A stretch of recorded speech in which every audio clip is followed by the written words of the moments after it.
Hello बच्चा party, कैसे आप सभी लोग। आशा करता हूँ आप सभी लोग बहुत अच्छे रहेंगे। मैं बता दूं, मैं भी एकदम परफेक्ट हूँ। आज इसी हालत में, परफेक्ट हालत में हम लोग शुरू करने जा रहे हैं अपना चैप्टर नंबर 1 शॉर्ट रिवीजन हम लोग करेंगे इसकी। धुआं उठा देंगे, पूरा धुआं उठा देंगे, पूरा धूल चटवा देंगे। टेंशन नहीं लेनी हमको, फटाफट पेपर के लिए पढ़ना है और बढ़िया नंबर लेके आने हैं। चैप्टर शुरू करने से पहले हमें हमेशा एक मोटिवेशन कोटेशन को रेफर करना पड़ता है। मैं इसी तरीके से बच्चों को पढ़ाता हूँ, सो दैट हमारे पास चैप्टर में थ्रू आउट द पूरा चैप्टर हमें एक मोटिवेशन फील हो सके, एक मोटिवेशन फैक्टर रहे। ठीक है जी, तो हमारा मोटिवेशन फैक्टर इस चैप्टर का है भगवत गीता से लिया गया एक quotation. Change is the law of universe. मतलब बेटा इसका यही है कि संसार का नियम ही परिवर्तन है। तो कोई इंसान बदल जाए, कोई सिचुएशन बदल जाए, तो ये लाजमी है। इंसान क्या, पूरी दुनिया का नेचर ही, पूरी यूनिवर्स का नेचर ही चेंज है।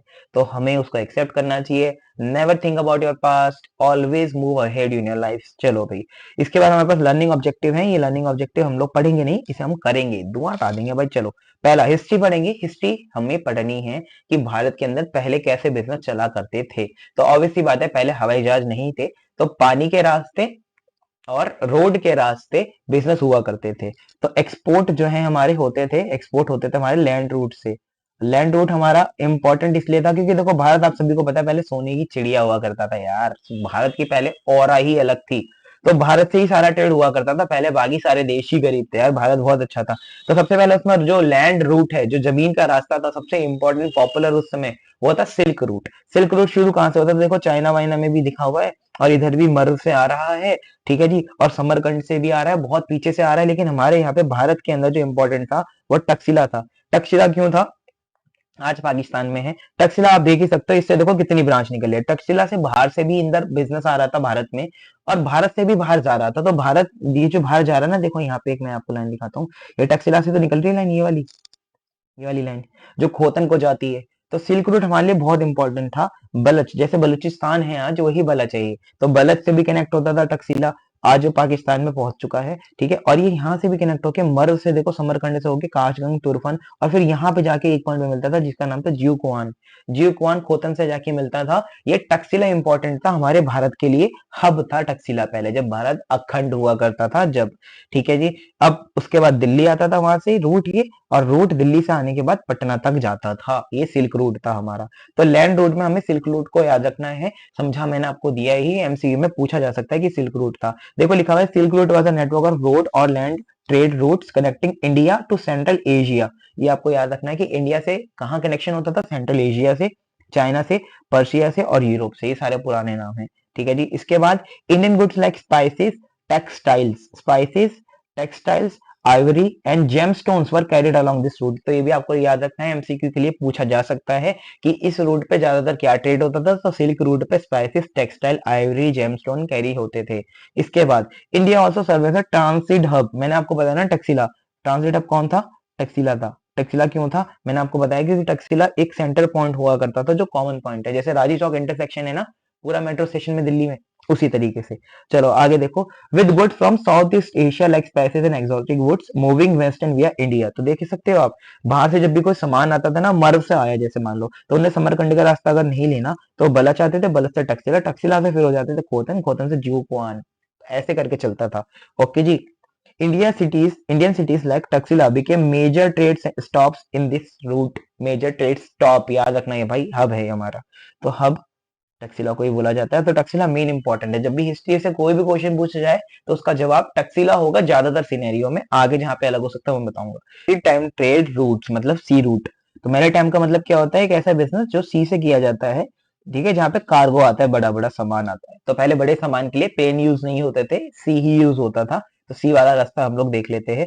इंडियन ओशन नेटवर्क था अपने पास, जिसमें कौन कौन से पोर्ट थे, लोथल, कैलिकट और भरूच और सूरत। ठीक है, Indus valley port for bead making. ठीक है, और मैरी टाइम ट्रेड। तो बीट्स हमारी जो होते हैं, जो हमारी मोतियां वगैरह होते हैं, आप वही समझ सकते हो। मैरी टाइम ट्रेड मतलब वही sea trade. Calicut a hub for spice. Calicut किसके लिए स्पेशल था, स्पाइसेस के लिए था। ये पोर्ट की बात हो रही है। ट्रेड सेंटर नीचे अलग से पढ़ाऊंगा, ये पोर्ट्स की बात हो रही है कि कौन सा पोर्ट किसके लिए इंपॉर्टेंट था। Bharuch and Surat major trading port in western India. तो वेस्टर्न इंडिया को कनेक्ट करने वाले भरूच और सूरत थे। कौन कौन से गुड्स थे जो आउटवर्ड जाते थे, मतलब एक्सपोर्ट होते थे, और इनवर्ट आते थे मतलब इंपोर्ट किए जाते थे। तो इन पोर्ट से कौन कौन से एक्सपोर्ट होते थे, स्पाइसेस, टेक्सटाइल, पर्ल्स और handicraft. Gold, silver, horses, luxury goods, ये सब आते थे। ठीक है जी। जीटी रोड हमारे इंटरनल है, मैंने आपको बताया अभी कि हम लोग इंटरनली भी रोड्स का नेटवर्क यूज करते थे और एक्सटर्नली भी यूज करते थे। तो एक्सटर्नल यूज करने वाला अपना हो गया सिल्क रूट, इंटरनल में हो गया जीटी रोड, जो आज के समय पे भी है। ग्रैंड ट्रंक रोड होता है ना ये, तो हम लोग यहाँ पे बेसिकली क्या करते थे, अपना नेटवर्क बनाया हुआ था हमने, इन रोड्स को यूज करके हम लोग इंटरनली अपनी चीजों को ट्रेड करते थे। जैसे this ancient road link the eastern and western region of India running from Pataliputra in the east of Taxila, मतलब पाटलिपुत्रा से जाता था ये, मतलब पटना से जाता था टक्सिला तक। तो देख रहे हो ना, ये जीटी रोड का नेटवर्क था जो सिल्क रूट में भी मैंने आपको बताया। ठीक है जी। ठीक है, तो ईस्टर्न और वेस्टर्न इंडिया को कनेक्ट करता था। Okay. In the north west goods carried कौन कौन से, grain, textile, poultry, spices moved across regions connecting local markets and enabling the distribution of surplus production. Okay. Okay, ये इंटरनल ट्रेड के लिए very important है, ये बात याद रखना, वेरी इंपॉर्टेंट है। इंटरनल ट्रेड के लिए एक ही नाम है, एक ही नाम है, एक ही नाम है, जीटी रोड। एक्सटर्नल ट्रेड के लिए हमारे पास जो नाम है वो सिल्क रूट है, और भी अपने पास स्पाइस रूट है। ठीक है, सिल्क रूट और स्पाइस रूट दो हैं। तो सिल्क रूट और स्पाइस रूट, सिल्क रूट बता दिया आपको क्या है, स्पाइस रूट कहता था southern route was dominated by trade in spices, नाम से पता चल रहा है, स्पेशली पेपर, कार्डनम और क्लोव्स। तो आपको ये बात याद रखनी है कि स्पाइसेस में भी कौन सी स्पाइसेस में मेजोरिटी होल्ड करती थी, तो ये थी from regions like Kerala and Tamil Nadu. तो स्पाइस रूट बेसिकली साउथर्न हिस्से में था। ठीक है। मुजीरिस अ की पोर्ट इन केरला, मुजीरिस एक की पोर्ट है, जैसे हमने ऊपर पोर्ट पढ़ा था ना, ऐसी एक पोर्ट था यहाँ पे।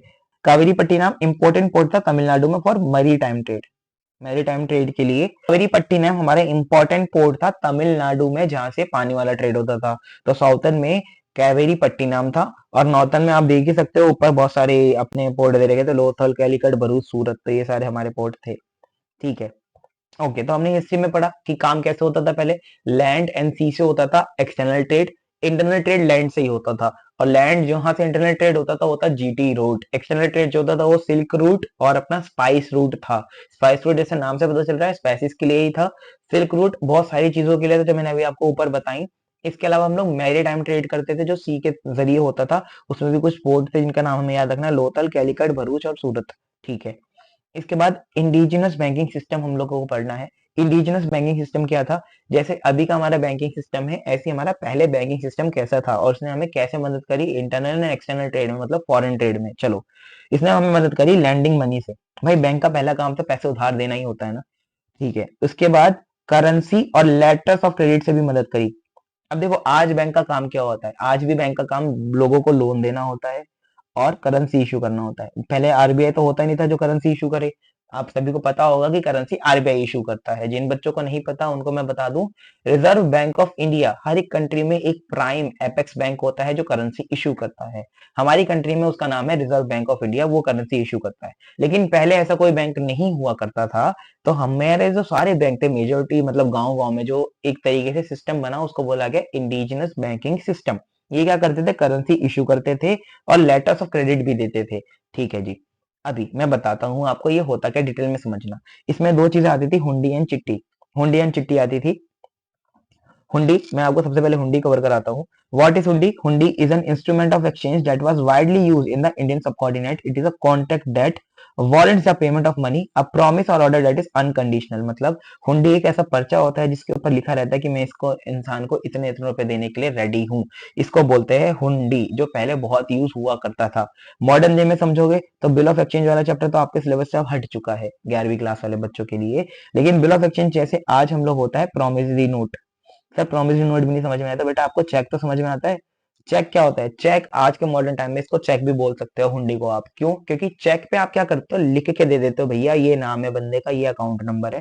पहले अकाउंट नंबर नहीं थे तो हुंडी के ऊपर नाम वाम तो लिखा जाता था, अलग अलग टाइप होती थी, तो अलग अलग टाइप में अलग अलग चीजें यूज की जाती थी। ठीक है। ओके।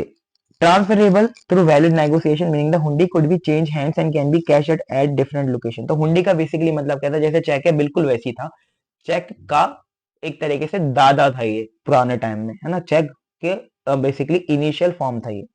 तो जैसे आपको किसी ने चेक दिया, तो ये आप चेक किसी भी बैंक में किसी भी ब्रांच में जमा कर सकते हैं ना, इसी तरह हुंडी थी। जैसे मान लो हुंडी मेरे को दी किसी मिस्टर रमेश ने, मैं यहाँ पे आपको समझाता हूँ, जैसे मेरे को हुंडी दी किसी मिस्टर रमेश ने,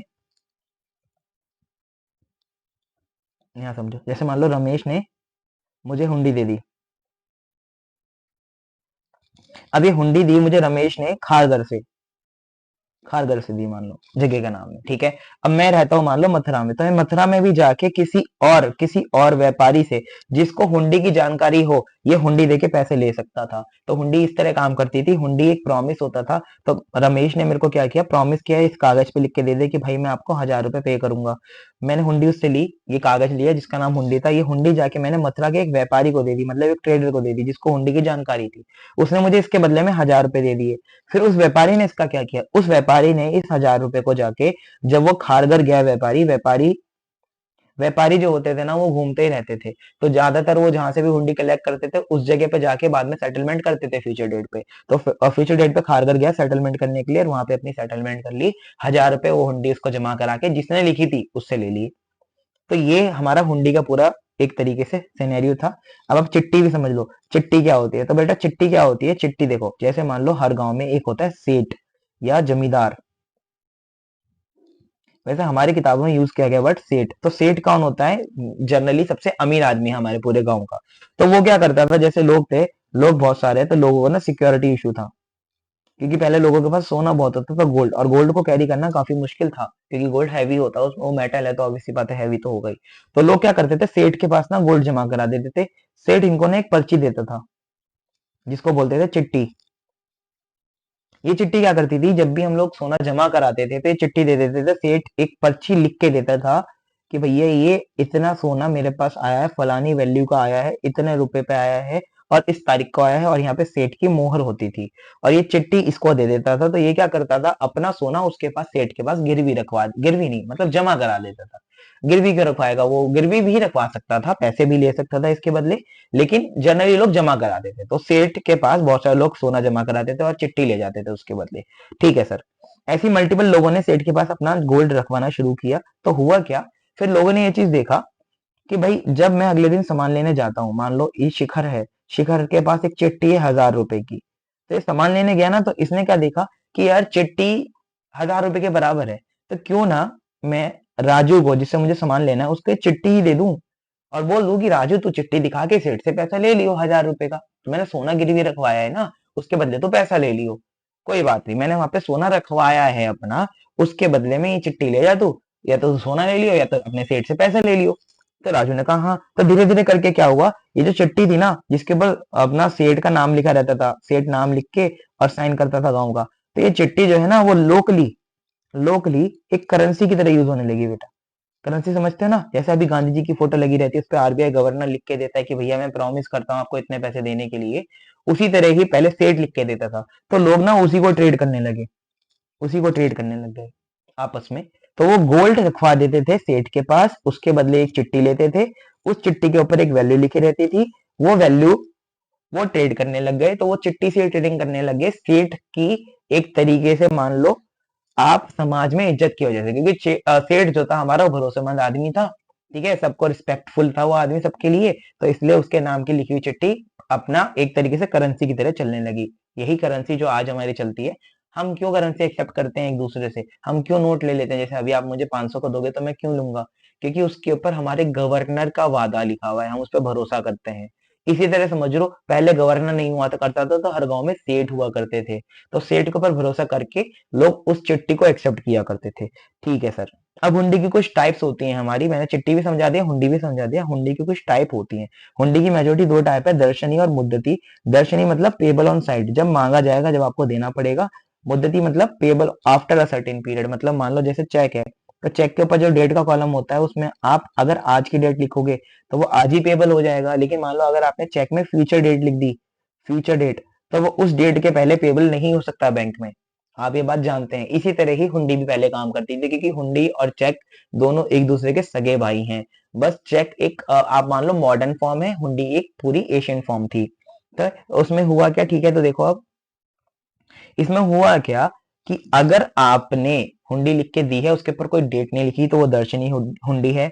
अगर आपने उसके ऊपर डेट लिख के दी है कि मैं आपको पैसे 3 महीने बाद दूंगा जैसे, तो मुद्दती हुंडी है वो। मुद्दती हुंडी का मतलब क्या हुआ, जिसका पेमेंट आप एक समय के बाद करेंगे, after a period of certain time, after a certain period basically. ठीक है। अब इसके अंदर भी सब टाइप आती है, धनी जोग, देखन हर, सहा जोग, फरमान जोग। इसमें दर्शनी जोग, फरमान जोग और जोखमी ये आती हैं। ये टाइप हमारे लिए इतनी रेलिवेंट नहीं है। आप चाहें तो इसकी एक रीडिंग मार सकते हैं, वैसे मैं आपको बोलूंगा एग्जाम के लिए इतनी इंपॉर्टेंट नहीं है। रेगुलर क्लास में जो बच्चे रेगुलर क्लास के भी हैं और ये रिवीजन वीडियो वन शॉट वाली भी देख रहे हैं, वो ये बात जानते हैं कि मैंने आपको ये सारी कवर कराई है। लेकिन पेपर के लिए हमारी टाइप इंपॉर्टेंट इतनी नहीं है, तो इसलिए हम लोग ये टाइप्स कवर नहीं करेंगे। ये नोट्स में आप वीडियो में देख सकते हैं और पढ़ लेंगे इसको एक बारी। पढ़ना ही काफी है, रीडिंग मार लेंगे, आपको समझ आ जाएगी। मैंने मोटी मोटी क्लासिफिकेशन आपको बता दी। ओके सर, ठीक है। इसके बाद ट्रेडिंग कम्युनिटी हमारे पास थी बहुत सारी। ट्रेडिंग कम्युनिटी मतलब आप इसको बोल सकते हो एक तरीके से जाति। कुछ जातियां ऐसी थी या जिनके कुछ नाम थे जातियों के, जो बेसिकली ट्रेड में ही इन्वॉल्व थी। अभी तक हम हिस्ट्री ही पढ़ रहे हैं। देखो, in various part of the country distinct trading community dominated different religion. Dominated मतलब ये सारी की सारी नहीं थी, इन्होंने डोमिनेट किया, मतलब मेजोरिटी यही थे। मेजोरिटी यही थे। जैसे नॉर्दर्न इंडिया में पंजाबी और मुल्तानी मर्चेंट थे। तो जैसे ट्रेडिंग का काम जो बंदे करते हैं ना, जैसे आज जैसे एक कास्ट में हमारे पास होती है ना, जैसे हम बोलते हैं बनिया कास्ट। तो बनिया कास्ट पहले बटी हुई थी, बहुत सारे लोग ये काम करते थे क्योंकि कास्ट पे बेस्ड नहीं था। जैसे ट्रेडिंग नॉर्थन इंडिया में पंजाबी और मुल्तानी करते थे। तो मुल्तानी बेसिकली, मुल्तान एक जगह का नाम है, जैसे पंजाब जगह का नाम है, वहां पे रहने वाले लोगों को पंजाबी कहा जाता है। ऐसे मुल्तान में रहने वाले लोगों को मुल्तानी कहा जाता था। अब मुल्तान कहाँ है? पाकिस्तान में है, पाकिस्तान के पंजाब प्रांत में है। ठीक है। तो मुल्तानी मतलब वही लोग ट्रेडिंग करते थे नॉर्दर्न में। गुजरात और राजस्थान में भट्ट करते थे। वेस्टर्न इंडिया में महाजन और साउथर्न इंडिया में छठ ट्रेडर्स करते थे। तो ये सब उनके नाम है। In urban centres like Ahmedabad, Mahajan community was led by their chief called Nagar Seth. तो वहां पे नगर सेठ होता था, जो उनका चीफ मतलब सरदार होता था। एक सरदार होता था। तो अहमदाबाद एक हमारा अर्बन सेंटर था, मतलब ये गांव नहीं था, अर्बन एरिया था अहमदाबाद। तो अहमदाबाद में महाजन थी, क्योंकि वेस्टर्न इंडिया में महाजन थे ना। तो महाजन कम्युनिटी लेड होती थी एक चीफ के द्वारा, जिसका नाम था Nagar Seth. Other urban group including professionals, professionals like hakim, hakim जिसको आज डॉक्टर बोला जाता है ना, physician doctor, vakil lawyer, pandit teacher and mullah religious leader. तो ये सारी चीजें भी यहाँ पे थी। अदर अर्बन ग्रुप में ये सारे प्रोफेशन भी थे। Who contributed to the culture and economic life. Merchant corporation formed a key part of this ecosystem. तो इकोसिस्टम में बेटा आपको पता है मर्चेंट भी जरूरी है, ठीक है, और मुल्ला भी जरूरी है, जो हमें बेसिकली बातें सिखाएंगे अपने धर्म के बारे में। पंडित भी जरूरी है, जो हमें पढ़ाएंगे, धर्म सिखाएंगे, और बहुत एक ऐसा मतलब कंप्लीट ग्रोथ होगी हमारी। वकील लॉयर भी जरूरी है और हकीम डॉक्टर भी जरूरी है। तो इन ट्रेडिंग कम्युनिटी के साथ साथ ये पांच मतलब चारों प्रोफेशन भी चालू थे। Okay. Major export and import कौन कौन से इंडिया करता था? एक्सपोर्ट स्पाइस करता था, वीट करता था, sugar, indigo, opium, sesame seed, cotton, live animals and animal products like hides, furs, pearls. तो ये सारी चीजें हम लोग एक्सपोर्ट करते थे बेटा। इंपोर्ट क्या करते थे? Horses, animal products, Chinese silk, flax, linen, gold, silver and tin. ये सारी चीजें हम लोग करते थे इंपोर्ट। तो घोड़ों को इंपोर्ट भी किया जाता था। और सर हम लोग क्या नाम है यहाँ पे लिखा हुआ है हमने कि हम लोग यहाँ पे एक्सपोर्ट भी करते थे। तो बेटा हम लोग एक पर्टिकुलर मतलब आप समझ लो टाइप ऑफ हॉर्सेस को इंपोर्ट करते थे फॉर रेसिंग पर्पस, एक्सपोर्ट कर देते थे नॉर्मल वालों को। इंटरमीडिएरीज जिसको बोलते हैं मिडलमैन। आप सभी को पता है एशियन टाइम में ट्रैवल की बहुत प्रॉब्लम हुआ करती थी। अगर आपको ए पॉइंट से बी पॉइंट तक जाना है तो ये काफी मुश्किल काम था, ए पॉइंट से बी पॉइंट तक जाने के लिए। तो इंटरमीडिएरीज क्या करते थे? आपका काम आसान कर देते थे, मिडल में आ जाते थे। आपके लिए भी आसानी और दूसरे वाले के लिए भी आसानी। जैसे एक्स और वाई को डीलिंग करनी है और ये बहुत दूर दूर रहते हैं, तो मिडल मैन, बीच में मिडल मैन आ गया, इन दोनों का ये जो काम है वो करवा देगा। Broker, commission agent and distributors में आते हैं। आज भी तो होता है ना, जैसे आपको कोई प्रॉपर्टी खरीदनी है और किसी को कोई प्रॉपर्टी बेचनी है। अब आप दोनों कांटेक्ट में नहीं हो, तो ये जो एजेंट होता है, प्रॉपर्टी डीलर जिसे हम बोलते हैं, वो बीच में आता है और दोनों से बातचीत करवाता है, डील डन कराता है और अपनी कमीशन लेता है। इसी तरह से पहले इंटरमीडिएरीज होते थे, ये जब ही स्टार्ट हुए। अब इनका जो ट्रेड है उसके अंदर प्रमोशन ऑफ ट्रेड में खास हिस्सा था। आपको मैंने बताया ना, आपके पास एक प्रॉपर्टी, आप उसे बेचना चाहते हो लेकिन वो बिक नहीं रही, तो आप किसी प्रॉपर्टी डीलर से कांटेक्ट करते हो ना। तो ये प्रॉपर्टी डीलर पहले किस नाम से जाने जाते थे? इंटरमीडिएरीज। ये क्या करते हैं? आपकी प्रॉपर्टी को प्रमोट करते हैं, लोगों को बताते हैं। लोगों को जब पता चलता है तो वो आपकी प्रॉपर्टी खरीदते हैं। तो इसी तरीके से आपका प्रमोशन करते हैं एक तरीके से। Provide financial security in return of risk taken, मतलब ये आपकी प्रॉपर्टी का रिस्क भी लेंगे एक तरीके से। मान लो पहले इंटरमीडिएरी क्या करते थे, जैसे मैंने किसी से गुड्स लिए, ए पॉइंट से मुझे बी पॉइंट लेके जाने हैं बेचने के लिए। तो मैंने उसने बोला, मुझे एक मिस्टर एक्स ने बोला कि आप ये ना माल मेरा बेच ही आओ, और मिस्टर सी को बेच के आना, जो मिस्टर सी दूसरे गांव में रहते हैं। तो मैंने उससे ये रिस्क एक्सेप्ट किया, उसके बदले में उसको मैंने रिटर्न दिए पैसे, जो इसने पैसे मिस्टर सी ने दिए। अब एक बच्चा पूछता है, सर ये जब ए से लेके माल चला और इसने सी को बेचा, तो ये बीच में चोरी भी तो कर सकता था माल की। जनरली लोग पहले ऑनेस्ट हुआ करते थे, तो ये सारी चीजों का इशू मेजर नहीं हुआ। कुछ कुछ चोरी भी कर लेते थे, तो उनका कुछ नहीं होता था। इसमें कमीशन एजेंट, ब्रोकर, डिस्ट्रीब्यूटर सब आ जाते हैं। ठीक है। इसके बाद इंटरमीडिएट का रोल और बढ़ गया, ये बीच में मिडिल मैन के अलावा और भी काम करने लगे। जैसे मैं आपको एक और एग्जांपल देता हूँ। मान लो आप प्रॉपर्टी डीलर के पास गए, आपने बोला कि मुझे एक प्रॉपर्टी परचेस करनी है, लेकिन मेरा बजट 10 लाख रुपए है। उसने आपको एक प्रॉपर्टी बताई जिसका रेट था 12.5 लाख रुपए। तो आपने बोला यार मेरे पे 2.5 लाख रुपए कम पड़ रहे हैं। प्रॉपर्टी डीलर ने बोला कि कोई बात नहीं भाई साहब, 2.5 लाख रुपए आप मेरे से ले लो और ये प्रॉपर्टी खरीद लो। तो इंटरमीडिएरी ने अब आपको यहाँ पे फाइनेंस की भी सुविधा दे दी। इसी तरह वो पहले फाइनेंस की सुविधा भी देते थे। ठीक है जी। Later emerge with credit transaction, export exceeded import and benefited indigenous banking system. ठीक है जी, ये सारी बातें हमको समझ में आ गई। ओके। अब ट्रेड सेंटर कौन कौन से थे, वो क्या क्या काम करते थे, ये भी समझा देता हूँ। पाटलिपुत्रा स्टोन, ये वाला स्टोन नहीं, जेम स्टोन जो होता है हमारे, वो सब हम लोग एक्सपोर्ट करते थे पाटलिपुत्रा से। इसके बाद इंपोर्ट कुछ नहीं होता था वहां पे, उसकी कोई डिटेल भी नहीं है। इसके बाद पेशावर जो आज पाकिस्तान में है, वहां से वूल एक्सपोर्ट होता था, इंपोर्ट हॉर्सेस होते थे, डिटेल कुछ नहीं है। टक्सिला, टक्सिला से ना कुछ एक्सपोर्ट ना कुछ इंपोर्ट, सेंटर फॉर लर्निंग था हमारा टक्सिला। इंद्रप्रस्थ जिसको दिल्ली भी बोला जाता है आज, इंद्रप्रस्थ से कुछ एक्सपोर्ट नहीं होता था ना कुछ इंपोर्ट होता था, लेकिन एक कमर्शियल रूट था on the royal road. Okay. Mathura, Mathura से भी कुछ एक्सपोर्ट या इंपोर्ट नहीं होता था, लेकिन ये एम्पोरियर ऑफ ट्रेड था। पीपल सब्सिडेड ऑन कॉमर्स, मतलब यहाँ पे लोग इसको एज मीडियम यूज करते थे, यहाँ से कुछ एक्सपोर्ट इंपोर्ट नहीं होता था। वाराणसी से टेक्सटाइल एक्सपोर्ट होते थे हमारे, एक्सपोर्ट वाला कॉलम है, इंपोर्ट कुछ नहीं करते थे। टेक्सटाइल इंडस्ट्री का सेंटर था, ये वेरी वेरी इंपॉर्टेंट है, आपको ये चीजें याद रखनी है। मिथिला, मिथिला से एक्सपोर्ट इंपोर्ट नहीं होता था, लेकिन ये हमारा एक तरीके से समझ लो लर्निंग सेंटर था मिथिला, लर्निंग सेंटर। उज्जैन, बेटा उज्जैन से अगाटे, मसलिन, कार्लिनम, क्लॉथ ट्रेडिंग होती थी, एक्सपोर्ट। सूरत से टेक्सटाइल एक्सपोर्ट होते थे, मेनली गोल्ड बॉर्डर्ड जरी, ये वेरी वेरी इंपॉर्टेंट है। गोल्ड बॉर्डर जरी कहाँ से जाती थी, सूरत से जाती थी। कांची से पर्ल्स, ग्रास, रेयर और रेयर स्टोन्स जाते थे, ऊपर जेमस्टोन नीचे रेयर स्टोन। मदुरा से पर्ल्स जाते थे और पर्ल फिशरीज, तो इनका बेसिकली पर्ल फिशरीज का काम था, जो हमारा समंदर से निकलता है ना, सीपी में से जो निकलता है वो। ब्रोच, ब्रोच से link to all important marts, मतलब ये एक लिंकेज था। Kaveri Patta, perfume, cosmetic, scent, wool, cotton, ये सब चीजें यहाँ से एक्सपोर्ट होती थी। लिप्ती, तो तमरा लिप्ती से greatest port, greatest port connected by both sea and land. Okay.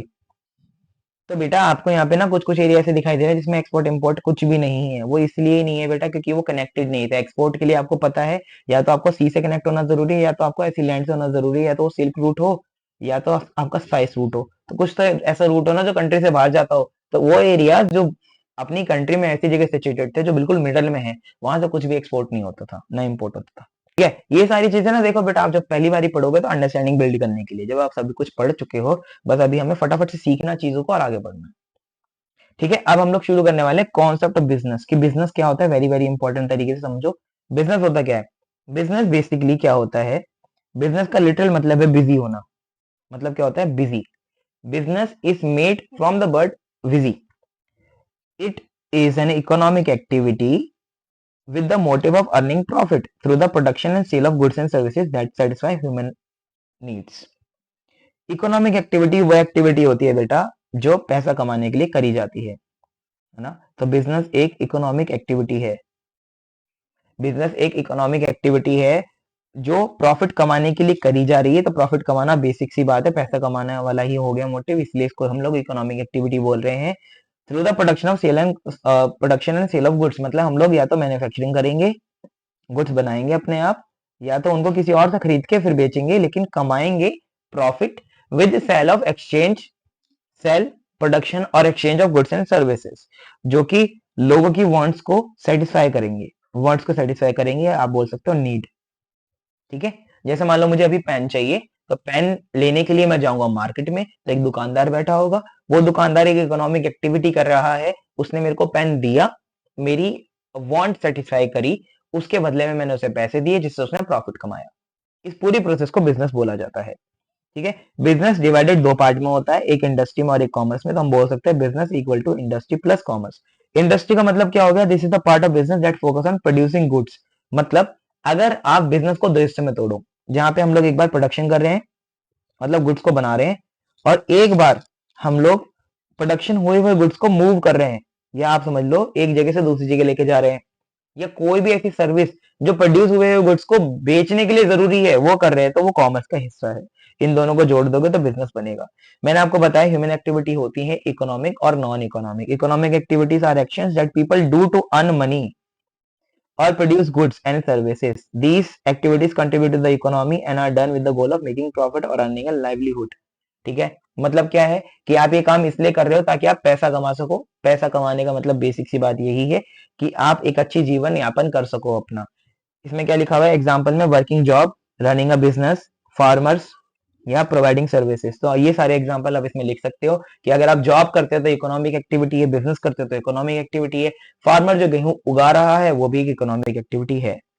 Non economic activity are actions that people do not do to earn money but for other reasons, जैसे सोशल सेटिस्फेक्शन, मेंटल सेटिस्फेक्शन या mental peace, mental happiness. मतलब हम लोग जब भी किसी को दान दक्षिणा देते हैं या हम लोग भिखारी को पैसा दे देते हैं तो हम लोगों के दिमाग में क्या होता है, चल यार हमने इसका भला कर दिया, वाला गाना बजने लग जाता है ना पीछे, मैं तो नहीं हूँ इंसानों में।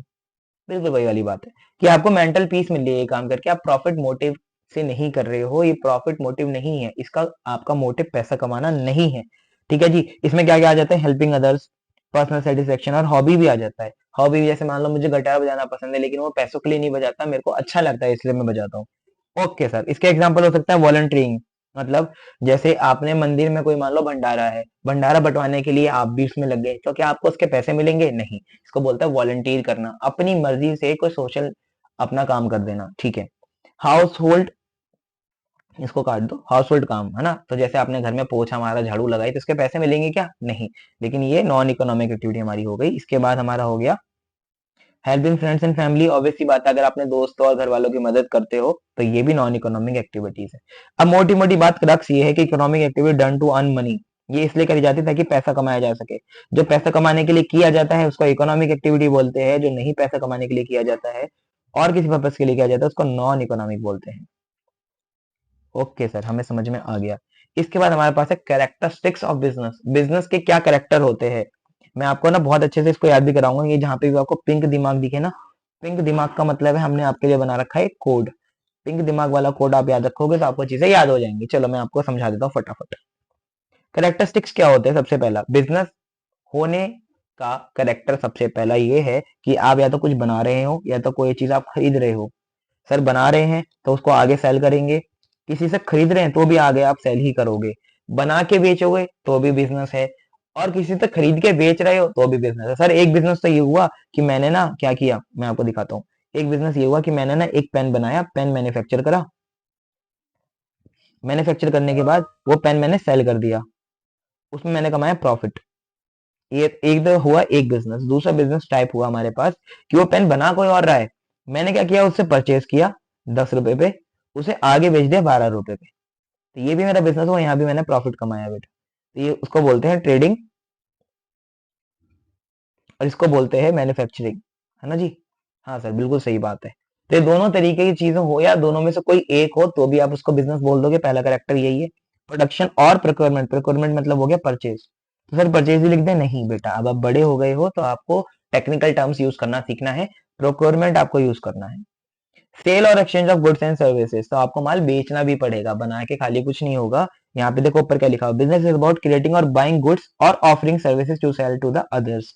मतलब यही बात लिखी हुई है कि मान लो मैंने किसी और से माल खरीद लिया, पेन मैंने बना लिया, मैन्युफैक्चर कर लिया, लेकिन अब मैं किसी को सेल ही नहीं कर रहा, तो क्या वो बिजनेस कहलाया जाएगा? नहीं सर, वो बिजनेस नहीं है। फिर बिजनेस जब भी बोला जाएगा जब आपने वो माल बनाया या खरीदा और आप उसको अब बेचो भी। ठीक है। सेल और exchange of goods and services होना चाहिए। Dealing in goods and services on regular basis, sir मैंने माल बनाया, जैसे मान लो, ठीक है, मैंने माल बनाया एक दिन के लिए, वन डे मैंने क्या किया, मेरे को शौक चढ़ा था, मैंने खोला यूट्यूब, यूट्यूब पे से मैंने देखा कि काजू कतली कैसे बनाते हैं, ऐसे करके बनती है, मैंने फटाफट से बनाया एक डिब्बा 1 किलो का। तो पहला कैरेक्टर फुलफिल हो गया कि मेरे पास गुड्स मैंने मैन्युफैक्चर कर लिए, गुड्स मैंने मैन्युफैक्चर कर लिए। ठीक है। सेकंड कैरेक्टर हमारे पास क्या था, सेकंड कैरेक्टर बेटा हमारे पास था कि सेल और एक्सचेंज ऑफ, मैंने मान लो उसको सेल भी कर दिया, मैंने अपने पागल दोस्त को उसको बेच दिया 500 रुपए का डब्बा, मैंने बोला भाई मार्केट में मिलता है 1000 रुपए, मैं तुझे 500 रुपए में बेच देता हूँ। लेकिन ये काम मैंने किया खाली संडे को, मंडे से मैं जाने लगा बस्ता लेके स्कूल, तो क्या ये बिजनेस कहलाएगा? आंसर इज नो, ये बिजनेस नहीं कहलाएगा बेटा, क्योंकि जो डीलिंग आपने करी है ना, मैन्युफैक्चरिंग करी है या बेचना आपने जो किया है, वो रेगुलर होना चाहिए, रेगुलर बेस पे होना चाहिए। मतलब आपकी लिविंग ही उस पर चल रही हो, आप कोई और काम ना कर रहे हो उसके अलावा, या कर भी रहे हैं तो ये काम रेगुलर कर रहे हो। समझे आप मेरी बात को? हाँ सर समझ गए, रेगुलर बेस पे होना चाहिए। One time event does not mean business. Profit earning में एक और एग्जांपल दे देता हूँ आपको। जैसे मान लो चिंटू ने अपनी पुरानी साइकिल जो थी वो अपने दोस्त पपलू को बेच दी। चिंटू ने अपनी पुरानी साइकिल जो थी वो अपने दोस्त पपलू को बेच दी। तो ये जो साइकिल इसने सेल करी, ओल्ड साइकिल सेल कर दी अपने दोस्त को, लेकिन उससे पैसे तो लिया, तो इकोनॉमिक एक्टिविटी तो है क्योंकि इसने पैसा कमाया 1000 रुपए। लेकिन ये हमारी जो एक्टिविटी है it will be classified as non business, क्योंकि ये वन टाइम थी। तो वन टाइम एक्टिविटी कभी भी बिजनेस नहीं होती। दूसरी बात, प्रॉफिट अर्निंग के लिए करोगे तो ही वो बिजनेस माना जाएगा। अगर मैं कोई सोशल सेवा कर रहा हूँ तो मेरा वो बिजनेस नहीं माना जाएगा। जैसे मान लो मैंने प्रोडक्शन तो किया, मैंने बुक्स बनाई, मैंने उनको सेल भी किया, लेकिन मैंने सेल किया उनको फ्री ऑफ कॉस्ट, या खाली कॉस्ट कवरेज करने के लिए, जितने की बनाई थी उतने की बेच दी, तो भाई ये बिजनेस नहीं है, चाहे मैं रेगुलर ही कर रहा हूँ। क्यों? क्योंकि मैंने प्रॉफिट अर्निंग के लिए नहीं किया। अनसर्टेनिटी ऑफ रिटर्न, जहां पे आपका अनसर्टेनिटी ऑफ रिटर्न है वही बिजनेस कहलाएगा। जैसा investment in businesses are made to earn profit, however due to there is always a possibility of losses. आपने कहीं पैसा लगाया, उसका नुकसान भी तो हो सकता है यार, ऑब्वियस सी बात है। Raju made profit in the year 2024 of 5 lakh, he invested 10 lakh more thinking to double his profit but he made 2 lakh loss that year. मतलब अगर आप पैसा लगाते हो और वहां पे रिस्क है, रिस्क है तो इश्क है, वही वाला हिसाब है कि आप या तो पैसा बढ़ भी सकता है तो घट भी सकता है। तो जहां पे अनसर्टेनिटी ऑफ रिटर्न होगी वही बिजनेस होगा। एलिमेंट ऑफ रिस्क की हम लोग ऊपर बात कर ही चुके कि सारी बिजनेस एक्टिविटी में रिस्क होता है। कि जैसे मान लो मैंने जैसे आपको एक क्लास मैंने रिकॉर्ड करी अपनी, बनाई मैंने क्लासेस, तो मैंने आपके लिए क्लासेस बनाई, लेकिन ये बच्चे कितनी क्लासेस देखेंगे, कितने बच्चे क्लासेस नहीं देखेंगे, इसमें हमेशा एक रिस्क एलिमेंट तो है ही। अब मैंने ये रिकॉर्ड करने में जो खर्चा लगाया, पैसा लगाया, वो हमेशा मेरा रिस्क में है ना? तो इसी बात पे इस वीडियो को शेयर कर देना भाई, क्योंकि ये रिस्क ताकि मेरा कम हो सके, लेकिन कम होगा, मिनिमाइज होगा, लेकिन खत्म नहीं हो सकता क्योंकि बिजनेस है। इसको याद कैसे करें? इसको आप याद कर सकते हो, पेनी stock really prove unpredictable risk. भाई ये क्या हुआ? आप ये सेंटेंस बेटा याद रखोगे ना तो आपको ये पूरा का पूरा याद रहेगा। सर पैनी का पी उठा लो, पैनी का पी उठा लोगे तो आपको यहाँ पे मिलेगा प्रोडक्शन ऑफ और procurement of goods and services. F का मतलब यहाँ पे आपको मिलेगा, यहाँ पे आपको एफ का मतलब मिलेगा सेकंड वाले में। सेल और exchange of goods and services नहीं, यहाँ पे आपको मिलेगा एफ का मतलब पी फॉर प्रोडक्ट। ठीक है, सॉरी एफ कहाँ है यहाँ पे? हाँ,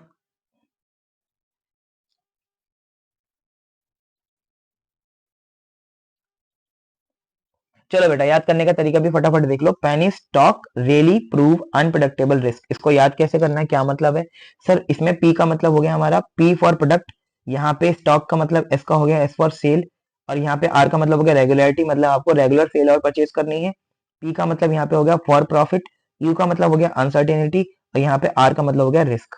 तो इस तरीके से आप ऊपर के सारे कैरेक्टर याद रख सकते हो। ठीक है, या तो आप इसको याद रख सकते हो पी एस आर पुर, लेकिन सर इसको मुझे और तरीके से भी याद करना है तो आप और भी याद कर सकते हो यार, बहुत बड़ी बात नहीं है। पी स्क्वायर एस रूर, ऐसे भी याद कर सकते हो। सर एस पी आर आप याद कर सकते हो, एस पी आर, और क्या बचा हमारे पास? पुर, एस पी आर पुर, एस पी आर पुर भी कर सकते हो। तो ये आपके ऊपर है कैसे आप न्यूमेरिक बना के याद करना चाहते हो, लेकिन मैंने आपको दो न्यूमेरिक बना के दे दिए। कौन कौन से? एक सेंटेंस वाला और एक लेटर्स वाला। ये लेटर वाला है अपना पी एस आर पुर। पी एस आर पुर का मतलब क्या है? पी का मतलब याद करो फटाफट, प्रोक्योरमेंट ऑफ गुड्स और प्रोडक्शन ऑफ गुड्स और services. Second P S R था, तो एस का मतलब सेकंड हो गया हमारे पास, एस का मतलब सेकंड हमारे पास देखो बेटा यहाँ पे क्या है? For sale. ठीक है, आर का मतलब रेगुलरिटी, पी का मतलब प्रॉफिट, यू का मतलब अनसर्टेनिटी, आर का मतलब रिस्क। इस तरह से आपको इस चीज को याद करना है। ओके, इसके बाद हमारे पास क्लासिफिकेशन ऑफ इकोनॉमिक एक्टिविटी आ गया कि हम लोग इकोनॉमिक एक्टिविटी को कैसे बांटते हैं। इकोनॉमिक एक्टिविटी तो हमें पक्का होगी कि हम लोग पैसा ही कमाना चाहते हैं, लेकिन उसमें भी क्लासिफिकेशन है। क्या आप बिजनेस करते हो, क्या प्रोफेशन करते हो, क्या एम्प्लॉयमेंट करते हो? बिजनेस मतलब वही मैंने अभी भी आपको ऊपर बताया कि एक एक्टिविटी जहां पे आप परचेज, प्रोडक्शन या सेल करोगे with the motive of earning profit. Profession का मतलब हो गया, profession refers to paid occupation typically one that requires prolonged training and the acquisition of formal qualification। अब बिजनेस में क्या है ना, बिजनेस में मैंने कहीं भी क्वालिफिकेशन की बात नहीं करी, तो बिजनेस करने के लिए आपको पढ़ाई की जरूरत नहीं है। लेकिन प्रोफेशन बेसिकली किसके लिए होता है? सोशल पर्पस के लिए होता है। लोगों की आप मदद तो करोगे, लेकिन प्लस आप उसकी फीस भी चार्ज करोगे।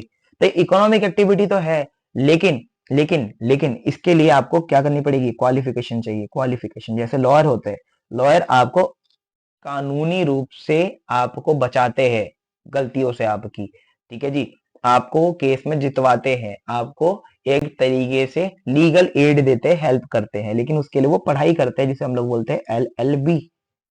कर तो सोशली काम रहे हैं, लोगों की सेवा, लेकिन पैसा ले रहे हैं, जैसे डॉक्टर करते हैं, डॉक्टर आपको ठीक करते हैं लेकिन उसके लिए पैसे लेते हैं। तो इनका प्रोफेशन वालों का मेनली काम होता है कि आपको सेवा सर्विस देना, पब्लिक सर्विस विद फीस। तो इकोनॉमिक एक्टिविटी हो गई, इनका प्रॉफिट मोटिव अर्निंग होता है, but secondary secondary earning profit वाला अपना मोटिव रहता है। फर्स्ट होता है सर्विंग द सोसाइटी, इसके अंदर CMA भी आ जाते हैं, कॉस्ट एंड मैनेजमेंट अकाउंटेंट या चार्टर्ड अकाउंटेंट्स भी इसमें ही आते हैं। एम्प्लॉयमेंट, क्योंकि हमें इन सब के लिए पढ़ाई करनी पड़ती है, ठीक है जी। एम्प्लॉयमेंट मतलब पता ही है आपको, जॉब जहां पे आप किसी और के अंडर काम करोगे, आपका मेन मोटिव होगा to serve your boss, to serve the one who have given you the job, ठीक है। Is the condition of having paid work where individual work for an employer or organisation in exchange for salary or wages, जहां पे आपको salary या wages मिले, ठीक है जी। अब डिफरेंस हमारे पास यहाँ पे आ गए, डिफरेंस आप पढ़ लेंगे फटाफट से। देखो, बिजनेस हमारा कब शुरू होता है, start after completing legal formalities if needed. Business जब भी शुरू होगा जब आप उसको फॉर्म करोगे। Sir form of business organisation chapter number 2 में मैं आपको सिखाऊंगा भी। जैसे मान लो आपको कोई कंपनी बनानी है, तो कंपनी बनाने के लिए लीगल फॉर्मेलिटीज है, तो आप वो बनाओगे, उसके बाद बिजनेस शुरू हो जाएगा। Profession starts after getting certified. जैसे मुझे मान लो CMA बनना है, तो CMA बनने के लिए मुझे एग्जाम पास करना पड़ेगा जो ICMAI कराती है। या मुझे CA बनना है, तो CA बनने के लिए मुझे एग्जाम पास करना पड़ेगा जो ICAI कराती है। या मुझे लॉयर बनना है, तो लॉयर बनने के लिए मुझे पास करना पड़ेगा एग्जाम ऑफ LLB। समझे आप? तो यहाँ पे आपका प्रोफेशन जब स्टार्ट होगा जब आपके पास सर्टिफिकेट आ जाएगा। सर्टिफिकेट मतलब आप पास हो जाओगे पढ़ाई करके, पेपर देके, ओके। और जॉब कब स्टार्ट होती है? जॉब तो जब स्टार्ट होती है जब आपको अपॉइंटमेंट लेटर मिल जाए। अपॉइंटमेंट लेटर मतलब एक तरीके से इन्विटेशन लेटर, कि भैया आप आओ यहाँ पे और आके आप काम करो। अच्छा, nature of work involves production, buying and selling goods and services. Main काम यही है अपना मोटा मोटा। इसमें प्रोवाइड पर्सनल सर्विसेज स्पेशलिस्ट। तो हम स्पेशलिस्ट होते हैं ना, जैसे डॉक्टर है, तो डॉक्टर क्या करता है बेटा, स्किन स्पेशलिस्ट होते हैं ना, आपने नाम सुना होगा। तो वो क्या करेगा, आपको सर्विस देगा। सर इसमें CMA में भी स्पेशलिस्ट होते हैं, जैसे CMA बहुत सारे कामों में परफेक्ट होते हैं, लेकिन एक में तो स्पेशलिस्ट होंगे ही। तो जैसे वो कॉस्टिंग में स्पेशलिस्ट हैं, तो वो आपको बताएंगे कि भैया आने वाले समय में आपका जो प्रोडक्ट बन रहा है उसकी कॉस्ट कितनी हो सकती है, कितनी मिनिमम रखनी चाहिए आपको, सो दैट आप प्रॉफिट अर्न कर सको। This is known as management consultancy. तो वो आपको पर्सनल सर्विस देते हैं, लेकिन सर्विस मोटिव उनका पहला होता है, सेकेंडरी मोटिव होता है उनका प्रॉफिट। सेकंड, इसमें क्या होता है भाई, सेकंड कह रहा हूँ, third, work allotted by the employer according to the contract. तो इसमें भैया काम कब शुरू होता है, नेचर ऑफ वर्क कब शुरू होता है, ये नेचर ऑफ वर्क होता है जब भैया जो कॉन्ट्रैक्ट में लिखा है, आपके अपॉइंटमेंट लेटर में लिखा है, एम्प्लॉयमेंट लेटर में लिखा हुआ है, वही आपको करना है। इन्वेस्टमेंट, इसमें भैया कैपिटल चाहिए। इसमें भैया कैपिटल नहीं, कम चाहिए, कम लिटिल चाहिए, क्योंकि आप अपना ऑफिस भी खोलोगे भाई, डॉक्टर ऑफिस तो खोलता ही है, कम कैपिटल लगेगी लेकिन कैपिटल तो चाहिए। इसमें कोई कैपिटल नहीं चाहिए। रिस्क इसमें बहुत ज्यादा होता है, इसमें कम होता है। और इसमें कोई भी रिस्क नहीं होता है एम्प्लॉयमेंट में, क्योंकि आपके पास जॉब जो है, आपको पता है कि 30 तारीख को या जब भी आपकी सैलरी आती है उस दिन तो आपको सैलरी मिलेगी ही मिलेगी, तो उसमें कोई इफ एंड बट नहीं होते। लेकिन बिजनेस में बेटा आपके पास होता है रिस्क, मतलब आपके पास पैसा आएगा कि नहीं आएगा ये बात का आपको कोई भी भरोसा नहीं है, हाई रिस्क होता है। और प्रोफेशन में लो रिस्क होता है। अगर डॉक्टर ने दुकान खोली है तो कम पेशेंट हो सकता है, लेकिन आएंगे जरूर। क्वालिफिकेशन, कोई भी क्वालिफिकेशन नहीं चाहिए। इसमें फॉर्मल क्वालिफिकेशन ज्यादा जरूरी नहीं है, लेकिन चाहिए तो होती है एम्प्लॉयमेंट में, मतलब सबके लिए जरूरी नहीं। जैसे आपको प्यून बनना है किसी ऑफिस में जाके प्राइवेटली, तो बिना क्वालिफिकेशन के भी यार बन जाओगे। तो क्वालिफिकेशन इसमें ज्यादा नहीं चाहिए होती, बट चाहिए होती है। इसमें तो भैया चाहिए ही चाहिए। इसमें तो स्पेशल स्पेशल नॉलेज चाहिए ना, इसमें स्पेशल चाहिए। ऑब्जेक्टिव क्या है, टू अर्न प्रॉफिट। इसमें ऑब्जेक्टिव है प्रॉफिट तो अर्न करेंगे, लेकिन सर्विस के द्वारा करेंगे। इसमें क्या है, इनकम अर्न करनी है भैया, सैलरी लेनी है, बस बात खत्म, हमारा और कोई मोटिव नहीं है। अगला, ट्रांसफर ऑफ इंटरेस्ट, मतलब अगर आपने बिजनेस खोला, क्या आप उसको बेच सकते हैं? हाँ भाई बेच सकते हैं। क्या प्रोफेशन बेचा जा सकता है? नहीं। अगर मान लो मैं CA हूँ या मैं CMA हूँ, तो क्या मेरे बेटे को ऑल ऑटोमेटिकली ये सर्टिफिकेशन या ये एग्जाम पास कर लेगा पैदा होते ही? नहीं। लेकिन बिजनेस तो वो ऑटोमेटिकली उसका ही हो गया है जब वो पैदा हुआ, अगर मैं देना चाहूँ तो। ठीक है भाई, तो ये पास ऑन हो सकता है, ये पास ऑन हो सकता है, ये पास ऑन नहीं हो सकता, ये भी पास ऑन नहीं हो सकता। जॉब जब तक आप कर रहे हो, आपकी जगह कोई और थोड़ी ना कर सकता है। Test of efficiency measured by profit earned. अब एक बिजनेस बढ़िया है या बेकार है कैसे पता चलेगा? भाई जितना उसने प्रॉफिट कमाया वो उतना ही अच्छा है, यही माना जाता है। प्रोफेशन जितनी अच्छी उसने क्वालिटी दी, जैसे अब डॉक्टर तो बहुत सारे हैं, अब कैसे बोलोगे कोई डॉक्टर अच्छा है? तो आप ये देखोगे ना भैया, उसने जो आपको दवाई दी वो आपको लगी, आपका जो मतलब प्रॉब्लम था वो सॉल्व हुआ कि नहीं हुआ। हाँ सर, तो क्वालिटी पे होता है इनका। Measured by dedication to the job. अब जॉब में क्या होता है, आपको भैया ये देखना पड़ता है कि आपने जो जॉब करी है उसमें आपकी डेडिकेशन कितनी है, मतलब आप कितने अच्छे से काम कर रहे हो। क्वालिटी नहीं, डेडिकेशन देखी जाती है, ठीक है जी। कोड ऑफ कंडक्ट, इसमें कोई कोड ऑफ कंडक्ट नहीं, बिजनेस कैसे भी करो, कोई भी स्ट्रेटेजी लगाओ, बस पैसा कमाओ, ठीक है, इसमें है कोड ऑफ कंडक्ट। जैसे आपने देखा होगा, मैं जो जिस फील्ड से हम लोग हैं हम उसकी बात कर सकते हैं ना यार। जैसे सीए में या सीए वाले लोगों के लिए एक कोड ऑफ कंडक्ट है कि वो कैसे काम करेंगे, कैसे क्लाइंट को एक्वायर करेंगे, उनको कैसे सर्विस देंगे। तो वो कोई भी पैम्पलेट नहीं छपवा सकते, पहली बात। मतलब पैम्पलेट की स्पेलिंग थोड़ी गलत है, लेकिन कोई बात नहीं, पैम्पलेट नहीं छपवा सकते हम लोग अपनी सर्विस का कि हम लोग ये सर्विस देते हैं। लोगों को खुद आना पड़ेगा हमारे पास सर्विस लेने के लिए, ठीक है। तो ये कोड ऑफ कंडक्ट है, ये कोड ऑफ कंडक्ट सबको मानना पड़ेगा क्योंकि हम लोग प्रोफेशनल हैं। इसी तरह कोई वकील भी अपना कहीं पे भी पैम्पलेट छपवा के बंटवा नहीं सकता, अपने ऑफिस के ऊपर बोर्ड लगा देगा कि भैया हमारे यहाँ ये सर्विस होती है, लोगों को खुद स्वयं आना पड़ेगा, ठीक है। There is a contract instead of a formal code of conduct. तो यहाँ पे तो कॉन्ट्रैक्ट होता है यार, तो यहाँ पे तो आपको कॉन्ट्रैक्ट के हिसाब से चलना पड़ेगा। अगर कॉन्ट्रैक्ट में लिखा है कि आपको ये ड्रेस पहन के आनी है तो आपको वही करना पड़ेगा। अब ये जॉब टू जॉब डिफर हो सकता है क्योंकि आप एम्प्लॉयमेंट में हो। ओके सर, हमें बहुत अच्छे समझ में आ गया, इकोनॉमिक एक्टिविटी तीन तरीके की होती है, हमने तीनों का डिफरेंस देख लिए, वेरी वेरी इंपॉर्टेंट है, पेपर में आएगा ही आएगा आपके। ओके, इसके बाद हम लोगों को देखना है क्लासिफिकेशन ऑफ बिजनेस एक्टिविटी की। बिजनेस एक्टिविटी कितने तरीके की होती है? तीन तरीके की। एक तो बिजनेस, इंडस्ट्री और कॉमर्स, मतलब ये दो तरीके की हैं, इसी के हिस्से हैं। तो बिजनेस, इंडस्ट्री और कॉमर्स हमने ऊपर पढ़ा था ना, सबसे ऊपर मैंने आपको पढ़ा दिया था कि business equal to industry plus commerce. अब हमें उसे डिटेल में पढ़ना है। तो इंडस्ट्री बोले तो क्या होता है, अभी हम पढ़ लेते हैं फटाफट से। सबसे पहले बिजनेस है, activity aimed at earning profit, ये तो हम लोग पढ़ ही चुके हैं यार, अब तो हम लोग जानते ही बहुत अच्छे से बिजनेस क्या होता है। अब बिजनेस के अंदर दो चीजें आती हैं, कौन सी आती है? एक इंडस्ट्री और एक कॉमर्स। इंडस्ट्री देखो क्या है, refers to the businesses group together based on the goods और सर्विसेज दे प्रोड्यूस। मतलब इंडस्ट्री का मतलब होता है एक गुच्छा, यहाँ पे प्रोडक्शन होता है या मैन्युफैक्चरिंग होती है।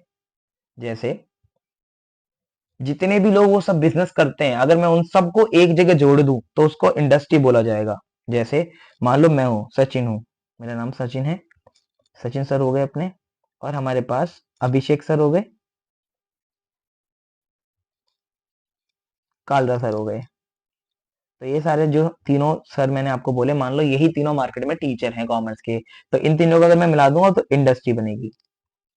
इंडस्ट्री क्या नाम देंगे इस इंडस्ट्री को? भाई कोचिंग इंडस्ट्री, है ना, कोचिंग इंडस्ट्री। अभी कोचिंग इंडस्ट्री भी कौन सी है, तो इसमें हम लोग एक और नाम देंगे, कॉमर्स कोचिंग इंडस्ट्री। तो इंडस्ट्री का अर्थ क्या हुआ? एक ऐसा गुच्छा जहां पे जो भी लोग उसको काम करते हैं उस पर्टिकुलर फील्ड में, उन सबको जोड़ दिया जाए, ठीक है।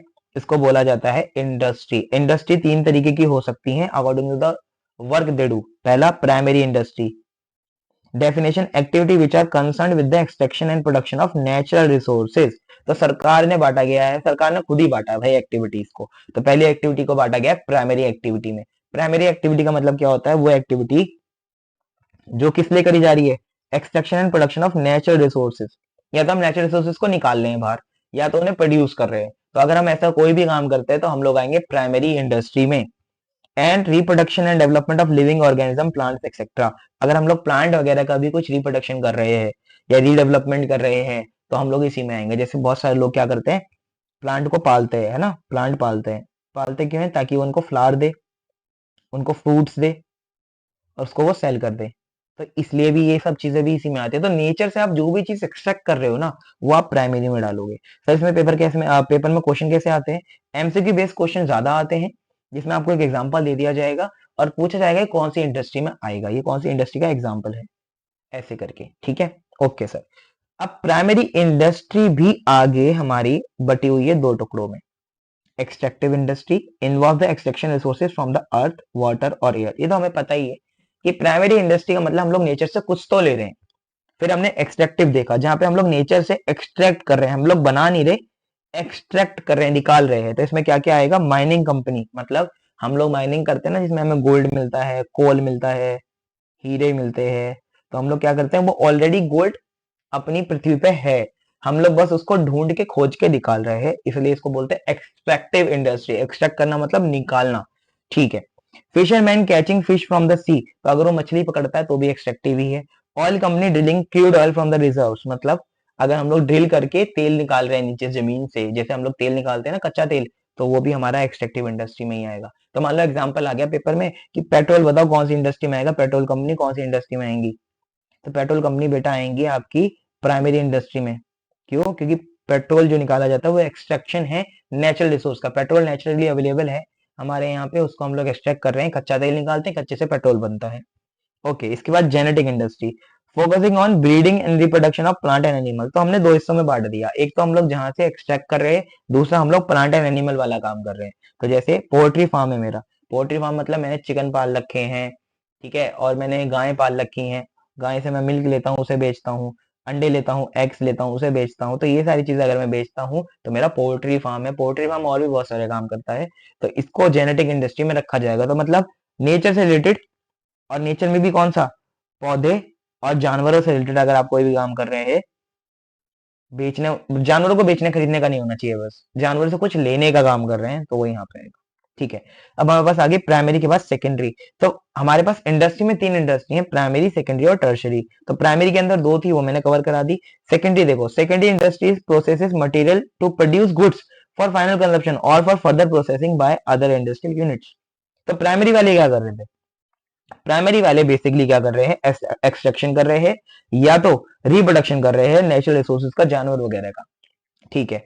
लेकिन अगर मैं बोलूं कि कोई ऐसी भी इंडस्ट्री है जो माल इसलिए ही बना रही है कि दूसरी इंडस्ट्री उसको यूटिलाइज कर सके, ऐसी को बोला जाएगा सेकेंडरी इंडस्ट्री। जैसे मान लो मेरी एक पेपर कंपनी है, तो मैं पेपर बना रहा हूं। अब पेपर में क्यों बना रहा हूं, देखो पेपर में बना रहा हूं सो दैट नोटबुक बन सके उनसे, क्या बन सके, नोटबुक्स। तो नोटबुक की इंडस्ट्री अलग है बेटा, और मेरी पेपर की इंडस्ट्री अलग है। तो आपने देखा paper industry, paper manufacturing industry मेरी आएगी सेकेंडरी में। क्यों सेकेंडरी में आएगी, पहली बात मैं नेचुरल से कुछ भी एक्सट्रैक्ट नहीं कर रहा हूँ। ये मत बोलना कि कागज लकड़ियों से बनते हैं, पेड़ काटने पड़ते हैं, नहीं, मैं पेड़ लेके आता हूँ तो एक्सट्रैक्टिव है, पेड़ को प्रोसेस करके कागज बना रहा हूँ तो फिर वो एक्सट्रैक्टिव नहीं है, फिर वो सेकेंडरी है। सेकेंडरी इसलिए है क्योंकि इन कागजों से आगे जाके बुक्स बनेंगी या आगे कोई भी काम हो, कागज बहुत सारी चीजों में काम आते हैं, ठीक है, तो सेकेंडरी इंडस्ट्री है। It is further classified as, अब सेकेंडरी इंडस्ट्री को कैसे क्लासिफाई और भी हम लोग कर सकते हैं, देखो मैन्युफैक्चरिंग, और मैन्युफैक्चरिंग के अंदर भी हमारे पास एनालिटिकल, सिंथेटिक, प्रोसेसिंग है और कंस्ट्रक्शन, दो हैं। तो इसके अंदर हमारे पास दो हैं, सेकेंडरी में भी दो हैं। सबसे पहले कंस्ट्रक्शन समझ लेते हैं। कंस्ट्रक्शन इंडस्ट्री क्या करती है, सेकेंडरी वाली जो चीजें बिल्ड करती है। अगर आपने कोई भी मकान बनाया, कोई भी पब्लिक प्लेस, रोड बनाई, तो वो होगी हमारी कंस्ट्रक्टिव इंडस्ट्री, इसके अंदर हम लोग कुछ बना रहे हैं। Involves creating infrastructure like building, bridges and roads. तो इंफ्रास्ट्रक्चर की जहां पे भी बात आती है बेटा, तो वो आपकी हो जाएगी कंस्ट्रक्शन इंडस्ट्री, ठीक है। हम लोग वापस आ जाते हैं बड़ी वाली पे, मैन्युफैक्चरिंग। मैन्युफैक्चरिंग का मतलब क्या होगा, रॉ मटेरियल को आप फिनिश प्रोडक्ट में मैन्युफैक्चर कर रहे हो। जैसे मैंने आपको पेपर मिल का एग्जांपल दिया, तो पेपर मिल क्या कर रही है बेटा, पेपर मिल क्या कर रही है, रॉ मटेरियल मतलब वुड को लेके आते हैं और वुड को कन्वर्ट करके पेपर में कन्वर्ट कर रहे हैं, पेपर में कन्वर्ट कर रहे हैं, और पेपर आगे जाके बुक्स में लग रहा है। तो ये सेकेंडरी मार्केट हमारी इंडस्ट्री में इसलिए आ गए, सेकेंडरी इंडस्ट्री में, क्योंकि ये कहीं और जाके आगे यूज होगी, लेकिन रॉ मटेरियल से हमने फिनिश प्रोडक्ट बना दिया, ठीक है। इसमें मैन्युफैक्चरिंग कौन कौन सी हो सकती है, एनालिटिकल, ये वेरी वेरी इंपॉर्टेंट है टाइप्स, ठीक है।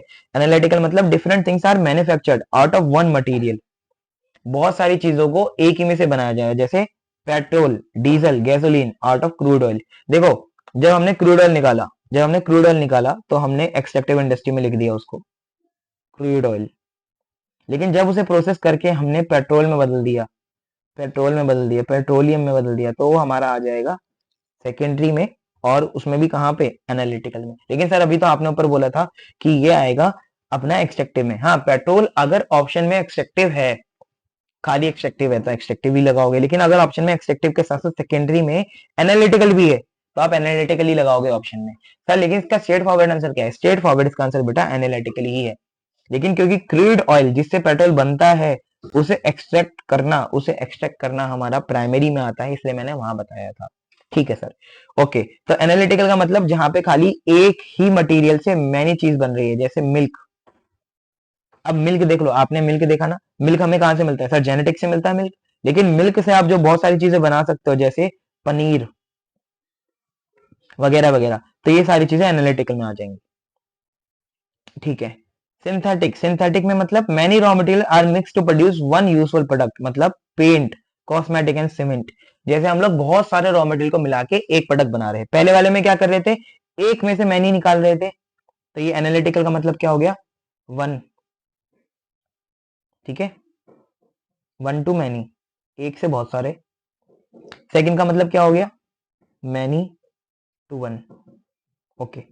प्रोसेसिंग में क्या होता है, wherein useful things are manufactured by making raw material to pass through different production process, example sugar mill processing sugar cane into sugar and jaggery. ये बात याद रखना कि जब भी हम लोग अपना शुगर बनाते हैं तो वो बनता कैसे, गन्ने से बनता है, गन्ने से, है ना, गन्ने से बनता है। तो गन्ना कहाँ जाता है, मशीन में जाता है, मशीन में जाता है तो दो प्रोडक्ट निकलते हैं, एक तो गुड़ निकलता है, गुड़ जिसे हम लोग जैगरी बोलते हैं, और ये निकलता है शुगर। वो डिफरेंट प्रोसेस से होके गुजरते हैं। तो जहाँ पे प्रोसेस की बात आ जाए, मतलब एक बार में माल नहीं बनेगा, बहुत सारी प्रोसेस करनी पड़ेगी, तो वो प्रोसेसिंग में होगा। असेंबलिंग, जहाँ पे बहुत सारी चीजें बनी हुई हैं, उन्हें जोड़ के एक करना, जैसे part manufactured by different industries are assembled to produce new and useful product, जैसे गाड़ियां बनाना। अब गाड़ियां बनाना तो डिफरेंट डिफरेंट चीजें हैं, ठीक है, गाड़ियां बनाने के अंदर बहुत सारी चीजें आती हैं, इंजन, उसकी बॉडी, वगैरह वगैरह चीजें। लेकिन जब आप उन सबको जोड़ के एक करोगे तो इसे असेंबलिंग बोला जाएगा। अब सारी इंडिविजुअल चीजें अलग अलग आ सकती हैं, जैसे मैंने गाड़ी का इंजन बनाया। अब इंजन मैंने कैसे बनाया, वो मुझे पता होना चाहिए कि मैंने इंजन अगर मल्टीपल को जोड़ के एक बनाया, मल्टीपल रॉ मटेरियल को जोड़ के एक बनाया, तो वो सिंथेटिक में आ गया। अब उसके बाद मैंने उसे असेंबल किया तो वो असेंबलिंग में आ गया। तो जब असेंबलिंग में सिर्फ वो चीजें आएंगी जहां पे आप पढ़ो ना क्वेश्चन में कि भाई हमने बहुत सारी चीजों को लिया और असेंबल कर दिया। जैसे मोबाइल के पार्ट मैंने अलग अलग कंट्री के हिस्सों में बनवाए बाहर, उनको इंडिया में लाया और असेंबल कर दिया, तो असेंबलिंग में आएगा। ठीक है, ठीक है। कंस्ट्रक्शन, कंस्ट्रक्टिव इंडस्ट्री आपको समझ में आई गई, तो सेकेंडरी इंडस्ट्री भी आपको समझ में आई गई होगी। सेकेंडरी इंडस्ट्री एक तरीके से आपको हेल्प कर रहा है, प्राइमरी इंडस्ट्री आपको एक तरीके से नेचर से चीजें निकलवा के दे रहा है। तो यहाँ पे नेचुरल चीजें ज्यादा आएंगी ना, नेचुरल चीजें जो हमने प्रोड्यूस नहीं करी, हमें नेचर नहीं दी है। यहाँ पे चीजें आएंगी जो हम लोग हेल्प कर रहे हैं सोसाइटी की, तो एक तरीके से यहाँ पे हम लोग क्या कर रहे हैं, मैन्युफैक्चरिंग कर रहे हैं। ठीक है, यहाँ पे हम मैन्युफैक्चरिंग कर रहे हैं। ओके जी। इसके बाद हमारे पास tertiary industry. Tertiary industry basically क्या करती है, दीज प्रोवाइड सर्विसेज। तो अभी तक जो भी हमने ऊपर पढ़ा ना, उसमें सर्विसेज देने का काम टर्शरी करती है। टर्शरी कैसे सर्विसेज देती है मैं बताता हूँ। जैसे यहाँ पे ट्रांसपोर्ट की सर्विस, बैंकिंग, हेल्थ केयर की सर्विस, एजुकेशन, टेलीकम्युनिकेशन, ये सारी सर्विसेज देती है tertiary sector. Sir tertiary sector क्या होता है, टर्शरी सेक्टर सर्विसेज वाला सेक्टर होता है, मैंने आपको बताया। तो आपने जो भी माल बनाया, अब मैंने माल बना के तैयार कर लिया मोबाइल फोन को, ठीक है। अब मोबाइल फोन को एक जगह से दूसरी जगह लेके जाना है बेचने के लिए, तो ये जो एक जगह से दूसरी जगह में लेके जाऊंगा इसको बोलेंगे ट्रांसपोर्ट सर्विस। ट्रांसपोर्ट सर्विस की अगर मैं बात करूं, तो ट्रांसपोर्ट सर्विस हमारी आएगी टर्शरी सेक्टर में, टर्शरी इंडस्ट्री में। जो मैंने मोबाइल बनाया वो आएगा असेंबलिंग में, तो आपको ये बात याद रखनी है, असेंबलिंग में आएगा। तो एक ही पूरा ट्रांजेक्शन डिफरेंट इंडस्ट्रीज में भी फॉल कर सकता है। तो इसमें ट्रांसपोर्टेशन, बैंकिंग, हेल्थ केयर सब कुछ आ जाएगा बेटा, एक ही चीज नहीं आएगी, ठीक है। एग्जांपल मैंने आपके यहाँ पे लिख के दे ही दिए। Involve providing service to support business and consumers, okay sir, okay. इसमें एजुकेशन भी आ जाएगा, institute offering professional training courses, जैसे हम लोग आपको प्रोवाइड कराते हैं। अब हमारे पास आ गया कॉमर्स। इंडस्ट्री एंड कॉमर्स दो ही तो थे। देखो कॉमर्स क्या होता है, दो हिस्सों में बटा हुआ है, ट्रेड और ऑक्सिलरीज टू ट्रेड। ठीक है, तो मैं एक एक करके सिखाता हूँ आपको। Trade refers to the buying and selling of the goods and services with the objective of earning profit. अभी हमने बेटा ऊपर देखा, अभी हमने ऊपर इंडस्ट्री देखा, इंडस्ट्री में माल हम लोग प्रोड्यूस करते हैं। कॉमर्स में हम लोग माल को प्रोड्यूस नहीं करते, हम लोग केवल बाय करते हैं। We bye it. बाय का मतलब क्या होता है कि हमने किसी और से परचेज किया फॉर रुपीज, फॉर रुपीज 15, और आगे बेच दिया फॉर रुपीज 20, 5 रुपए हमने कमा लिए। मैन्युफैक्चरिंग में क्या होता है, हम लोग मैन्युफैक्चर करते हैं फिर बेचते हैं। तो डिफरेंस इंडस्ट्री और कॉमर्स में यही है। अब कैटेगरी ऑफ ट्रेड भी बहुत सारे हो सकते हैं, जैसे इंटरनल ट्रेड, मतलब आपने जब कंट्री में ही बेचा है, खाली कंट्री में ही बेचा है, इन कंट्री, मतलब with in a country, with in a country बेचा है, ठीक है।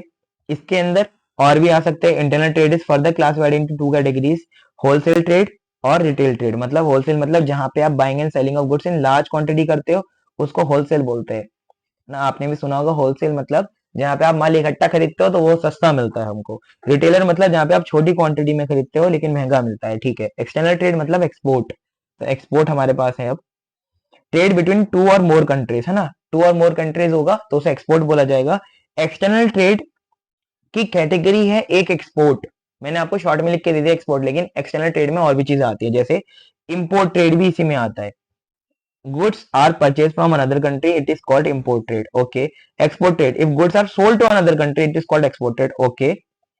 और ये एंटरपोर्ट, एंटरपोर्ट वेरी इंपॉर्टेंट है, मतलब हम लोग क्या करते हैं, जैसे हमने माल खरीदा, इंडियन फर्म्स में import goods from America and export the same to the Nepal, मतलब अमेरिका में कोई सेलर है, ठीक है, अमेरिका में कोई सेलर है मान लो कॉफी का, वो बढ़िया कॉफी देता है और सस्ती मुझे पड़ती है 100 रुपए की। अब मैंने अमेरिका से ऑर्डर उठाया और मैंने इस ऑर्डर को जापान में शिफ्ट कर दिया, मतलब जापान में मैंने इसको करवा दिया शिप, मतलब अब क्या हुआ, मैं यहाँ पे बैठा इंडिया में, मैंने यहाँ से क्या किया, परचेज किया, और यहाँ पे क्या किया, सेल किया। अमेरिका से डायरेक्टली वो जापान चला गया, या अमेरिका से मैंने इंपोर्ट करा इंडिया में और जापान भेजा, जिसको बोलते हैं entrepot. Where goods are imported for export to other countries, तो मुझे इंपोर्ट करना पड़ेगा पहले इस गुड को, मैंने यहाँ से परचेज किया, फिर मैंने इसको कर दिया एक्सपोर्ट, खाली बेचने के लिए मैंने इंपोर्ट कराया था, तो इसको एंटरपोर्ट बोलते हैं, ओके। ऑक्सिलरी टू ट्रेड मतलब क्या होता है, ऑक्सिलरी का मतलब होता है हेल्प या एड, मदद करना। Auxiliary to trade are activity or services that support and facilitate the process of buying and selling goods and services. These are essential for the smooth functioning of the trade. तो trade जो हम लोग कर रहे हैं उसको मदद करने के लिए ऑक्सिलरी है। तो जैसे इंडस्ट्री की मदद करने के लिए हमारे पास टर्शरी था ना, तो बिल्कुल ही टर्शरी की तरह ही ये ऑक्सिलरी टू ट्रेड होते हैं। तो बस फर्क ये है कि हमारे पास टर्शरी में जो चीजें होती है वो मदद करती है इंडस्ट्री को, यहाँ पे जो चीजें है वो मदद करेगी कॉमर्स को। तो देखो ऑक्सिलरी टू ट्रेड में कितनी चीजें आती है, वही सारी चीजें भी आती है जो ऊपर हमारी इंडस्ट्री में आ रही थी टर्शरी वाली में। ट्रांसपोर्टेशन कम्युनिकेशन आता है, बैंकिंग फाइनेंस आता है, इंश्योरेंस, वेयर हाउसिंग और एडवर्टाइजिंग। चलो इसमें मैं एक एक करके आपको सिखाता हूँ। Types of auxiliary to trade, सबसे पहले ट्रांसपोर्टेशन एंड कम्युनिकेशन, मतलब अगर आपको ए पॉइंट से बी पॉइंट लेके जाना है सामान को, तो उसके लिए आपको सर्विस लगेगी। कॉमर्स में हो तो ऑक्सिलरी टू ट्रेड लगेगा, इंडस्ट्री में हो तो टर्शरी सेक्टर लगेगा, ठीक है।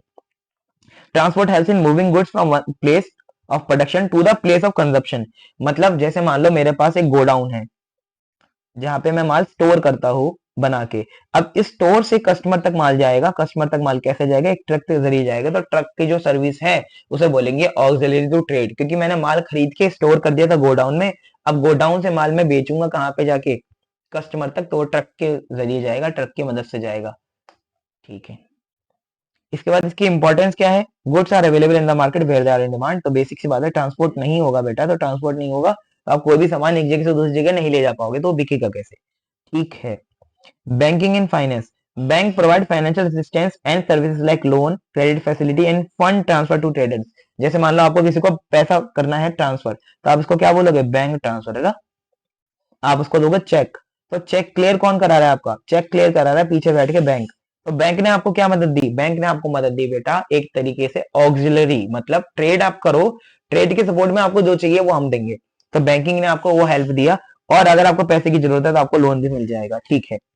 इंश्योरेंस, इंश्योरेंस क्या करेगा, प्रोटेक्ट करेगा बिजनेस को अगेंस्ट रिस्क, जैसे चोरी या आग लग जाना या डैमेज या एक्सीडेंट, इन सबसे इंश्योरेंस हमें बचाता है। इंश्योरेंस क्या बोलता है कि आप हमें एक पैसा दो जिसको हम लोग 10,000 रुपए बोल लो, मान लो प्रीमियम के नाम से, फिर मैं आपको, अगर आपने मुझे 10,000 रुपए प्रीमियम के नाम से दे दिए, तो मैं आपको 1 लाख रुपए तक का लॉस होने से, अगर होता है फ्यूचर में, तो ये लॉस आपको नहीं झेलना पड़ेगा, मैं बचा लूंगा। तो इंश्योरेंस बढ़िया चीज है। मान लो हमारा सामान यहाँ से दिल्ली से जा रहा है सीधा बैंगलोर, बैंगलोर जा रहा है, अब बैंगलोर जा रहा है तो यहाँ पे बहुत लंबा रूट है रोड का, तो मान लो रोड पे मुझे डर लगता है कि माल चोरी ना हो जाए, एक्सीडेंट ना हो जाए मेरे ट्रक का, या कुछ और चीज ना हो जाए, तो इस सिनेरियो के अंदर मैं क्या करूंगा, मैं इंश्योरेंस को ले लूंगा, इंश्योरेंस मुझे कवर करेगा फ्रॉम द लॉस और द अनसर्टेनिटी, ठीक है। वेयर हाउसिंग क्या होता है, warehousing refers to the storing goods safely until they are sold और डिस्ट्रीब्यूटेड, मतलब जैसे मैंने ऊपर गोडाउन का नाम लिया था ना, कि मान लो आपने सामान खरीद लिया कहीं से, परचेज कर लिया, अब उसको आपको सेफली रखना भी तो पड़ेगा। सेफली रखने का मतलब यही है कि आपको उसको एक जगह पे रखना पड़ेगा जहां पे वो खराब ना हो, उसी हालत में रहे जिसमें आपने खरीदा था, ताकि आप आगे बेच पाओ, इसको बोलते हैं वेयर हाउसिंग। एडवर्टाइजिंग, लोगों को पता कैसे चलेगा कि आपका कोई सामान है जो बेचना है, या जो कोई सामान है जो आप लेकर के आए हो, तो जैसे हम लोग भी यूट्यूब पे चैनल पे अपने वीडियो बना रहे हैं, तो आपको कैसे पता चला, हम लोग उसके लिए क्या करेंगे, प्रमोशन करेंगे, फिर प्रमोशन का मतलब क्या हुआ, हम लोग लोगों को बताएंगे कि हम लोग क्या चीज में डील करते हैं, इसको बोलते हैं advertising. Informing and attracting protection customers to buy goods and services, का मतलब ये हुआ ठीक है। ओके, इसके बाद देखो इसकी इंपॉर्टेंस क्या है। Increase awareness of the product, मतलब लोगों को पता चलेगा कि हम लोग बेचते क्या है, इसके बाद ही वो लोग कुछ ना कुछ परचेज करेंगे। तो एडवर्टाइजमेंट तो बहुत इंपॉर्टेंट है। अभी हम लोग हिंड्रेंस भी पढ़ेंगे इसके कि क्या क्या हमें रुकावटें बिजनेस में आती है और उसका क्या सोल्यूशन ऑक्सिलरी टू ट्रेड हमें देता है, तो उसमें भी मैं आपको समझाऊंगा। हिंड्रेंस मतलब क्या होता है, प्रॉब्लम मान लो या रुकावटें। तो ये हिंड्रेंस बहुत इंपॉर्टेंट है हमारे लिए, और उस हिंड्रेंस को सॉल्व करने के लिए क्या ऑक्सिलरी ऑफ ट्रेड हमारे पास है ये देख लेते हैं। सबसे पहले hindrance of place. Hindrance of place क्या होता है, goods are often produce in one place but needed in another, मतलब जहां पे भी माल को बनाया जाता है वहां कंज्यूम नहीं किया जाता। जैसे क्रॉप, क्रॉप उगाई जाती है खेत में, खाई जाती है सभी घरों में। तो ये हो गया प्रॉब्लम ऑफ प्लेस, मतलब हिंड्रेंस ऑफ प्लेस। तो इसे सॉल्व कैसे किया जाएगा, ट्रांसपोर्ट के जरिए। तो पेपर में ऐसे क्वेश्चन आते हैं कि मान लो आपको एक जगह से दूसरी जगह सामान को लेके जाना है जहाँ पे कंज्यूमर है, तो ये प्रॉब्लम हमारी हो गई। कौन सी हुई, सबसे पहले तो वो आपसे यही पूछेगा कि what is the type of hindrance mentioned here, second how would you solve it. तो हिंड्रेंस हो गया हिंड्रेंस ऑफ प्लेस, सेकंड इसका आंसर हो गया ट्रांसपोर्ट। हिंड्रेंस ऑफ टाइम, मतलब goods may not always be consumed immediately after production, मतलब जब हमने माल बनाया तो जरूरी नहीं है वो तुरंत ही यूज हो जाए। तो जब तक वो यूज नहीं होगा हमें क्या करना पड़ेगा, हमें उसको स्टोर करना पड़ेगा। जैसे मैंने मोबाइल फोन बनाया, असेंबल किया, तो असेंबल करने के बाद तुरंत ही थोड़ी ना बिक जाएगा वो, मुझे उसको क्या करना पड़ेगा, स्टोर करना पड़ेगा। तो इसकी सॉल्यूशन क्या होगा, वेयर हाउसिंग। तो हिंडेस ऑफ टाइम का सॉल्यूशन वेयर हाउसिंग है। आपको ये बात याद रखनी है कि हिंडेस ऑफ टाइम का है ये। बहुत बच्चे इसमें कंफ्यूज हो जाते हैं कि हिंडेस ऑफ टाइम का मतलब क्या होगा। तो हिंडेस ऑफ टाइम का मतलब यही है कि अभी वो चीज यूज नहीं होगी, फ्यूचर में उसकी यूटिलिटी है, यूसेज है, तो अभी हमें खैर के लिए उसे सेव करके रखना पड़ेगा, जिसे बोलते हैं warehousing. Hindrance of risk. Hindrance of risk मतलब हमें रिस्क है कि वो माल हमारा कहीं चोरी ना हो जाए, कहीं जल ना जाए, कहीं उसमें कुछ और ना हो जाए, तो इसलिए इसको बोला जाता है थेफ्ट, फायर, डैमेज वगैरह। तो इससे हम लोग कैसे बचेंगे, इंश्योरेंस से। अभी मैंने आपको ऊपर भी बात समझाई थी। हिंडेस ऑफ फाइनेंस मतलब हमें पैसे की दिक्कत भी आ सकती है, मतलब हमें पैसे कम पड़ सकते हैं, या हमें पैसे ट्रांसफर करने हैं, या हमें पैसे किसी से रिसीव करने हैं। तो अगर कोई भी पैसे से जुड़ा हुआ काम है तो उसके लिए हमारे पास एक चीज होती है जिसे हम बोलते हैं बैंक। तो बैंकिंग एंड क्रेडिट फैसिलिटी हमें इसमें हेल्प करेगी, इसको बोलते हैं हिंड्रेंस ऑफ फाइनेंस। इसके बाद hindrance of knowledge. Hindrance of knowledge मतलब consumer may not be aware of new products और सर्विसेज इन द मार्केट। ये मैंने तुम्हें अभी समझाया था कि लोगों को पता कैसे चलेगा कि तुम्हारा कोई नया प्रोडक्ट आया है। तो पता कैसे चलेगा, एडवर्टाइजिंग के जरिए। तो प्रॉब्लम ऑफ नॉलेज या हिंड्रेंस ऑफ नॉलेज को सॉल्व कैसे करेंगे, एडवर्टाइजिंग के जरिए। ये बात याद रखना क्योंकि ये नाम थोड़े ट्रिकी हैं, जैसे हिंड्रेंस ऑफ नॉलेज। अब नॉलेज जिसने नहीं पढ़ा होगा उसको समझ नहीं आएगा कि किस नॉलेज की बात कर रहे हैं। ये नॉलेज की बात कर रहे हैं कस्टमर नॉलेज की, कि कस्टमर को आपके प्रोडक्ट के बारे में नॉलेज है भी नहीं है, जब भी तो वो खरीदेगा, वरना नहीं खरीदेगा। जब पता ही नहीं होगा तो खरीदेगा कैसे। Hindrance of distribution. डिस्ट्रीब्यूशन मतलब आपको माल को डिस्ट्रीब्यूट करना है। अब तो डिस्ट्रीब्यूट कैसे करोगे, इसका सोल्यूशन क्या है, wholesale and retail trade, trade के जरिए। ये ऑप्शनल है बेटा, है ना, ये ऑप्शनल है, ये ऑप्शनल है, चाहो तो करना चाहो तो छोड़ देना। हिंड्रेंस ऑफ डिस्ट्रीब्यूशन, लेकिन इसे सॉल्व कैसे करेंगे, ट्रेड के जरिए। Hindrance of global reach. Global reach मतलब आपको बाहर लोगों तक पहुंचना है, ये भी ऑप्शनल है। बाहर लोगों तक कैसे पहुंचोगे, ऑब्वियसली बात है, फॉरेन ट्रेड के जरिए, मतलब एक्सपोर्ट के जरिए या इंपोर्ट के जरिए।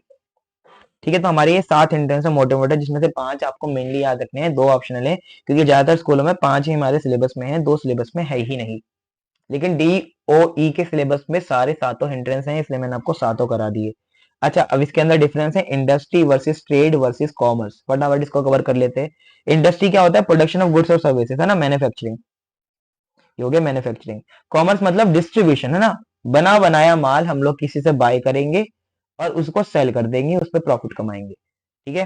ट्रेड का मतलब buying and selling of goods. तो यही सेम मतलब हुआ कि हाँ, तो कॉमर्स के अंदर एक चीज और आ गई ना, ऑक्सिलरीज, हम उसको सपोर्ट भी करेंगे। तो कॉमर्स के अंदर देखो क्या क्या चीजें आ गई, मैं बता देता हूँ आपको। ये ना हमारा कॉमर्स के अंदर ट्रेड और ऑक्सिलरी भी आ गया। तो कॉमर्स का तो एक हिस्सा हो गया ना ट्रेड, हाँ, कॉमर्स का एक हिस्सा ट्रेड है, लेकिन commerce as a full resource देखा जाए तो ट्रेड और ऑक्सिलरी से मिलकर बना है। ठीक है। इसके बाद सेकंड पॉइंट देखो क्या है, कैपिटल रिक्वायरमेंट। इंडस्ट्री में तो ज्यादा चाहिए, बहुत वर्किंग एंड फिक्स कैपिटल होना लार्ज स्केल, मतलब बहुत सारा पैसा लगेगा। आपको डेली भी पैसा चाहिए माल को बनाने के लिए, और फैक्ट्री को पूरा सेटअप करने के लिए भी पैसा चाहिए। कॉमर्स के अंदर मोर वर्किंग कैपिटल चाहिए, लेस फिक्स कैपिटल, मतलब आपको सामान बेचना ही तो है, मैन्युफैक्चर तो नहीं करना। तो आपको बड़ी बड़ी मशीनें नहीं खरीदनी पड़ेंगी। जब बड़ी बड़ी मशीनें नहीं खरीदनी पड़ेंगी तो आपको ऑफिस में पैसा नहीं लगाना पड़ेगा, आपको केवल डेली जो आप कहीं और से सामान खरीद रहे हो ना उसमें पैसा लगाना पड़ेगा। तो इसको बोलते हैं वर्किंग कैपिटल। जो डेली यूज होती है हमें उसको वर्किंग कैपिटल बोलते हैं। जो एक ही बार हम लोग पैसा लगा दिया मल्टीपल टाइम के लिए यूज करेंगे उसको फिक्स कैपिटल बोलते हैं। तो फिक्स कैपिटल हमारी जो होती है वो होती है, जैसे हमने मशीनरी परचेज करी तो हमने एक बार मशीनरी परचेज करी कुछ सालों के लिए, तो इसलिए इसको हम लोग बोलते हैं फिक्स कैपिटल। फिक्स कैपिटल हमें कॉमर्स में कम चाहिए होती है लेकिन कम चाहिए होती है। इंडस्ट्री में ज्यादा चाहिए होती है क्योंकि हमें मशीनरी लगा के माल को प्रोड्यूस करना है और प्रोड्यूस बिना मशीनरी के नहीं होगा।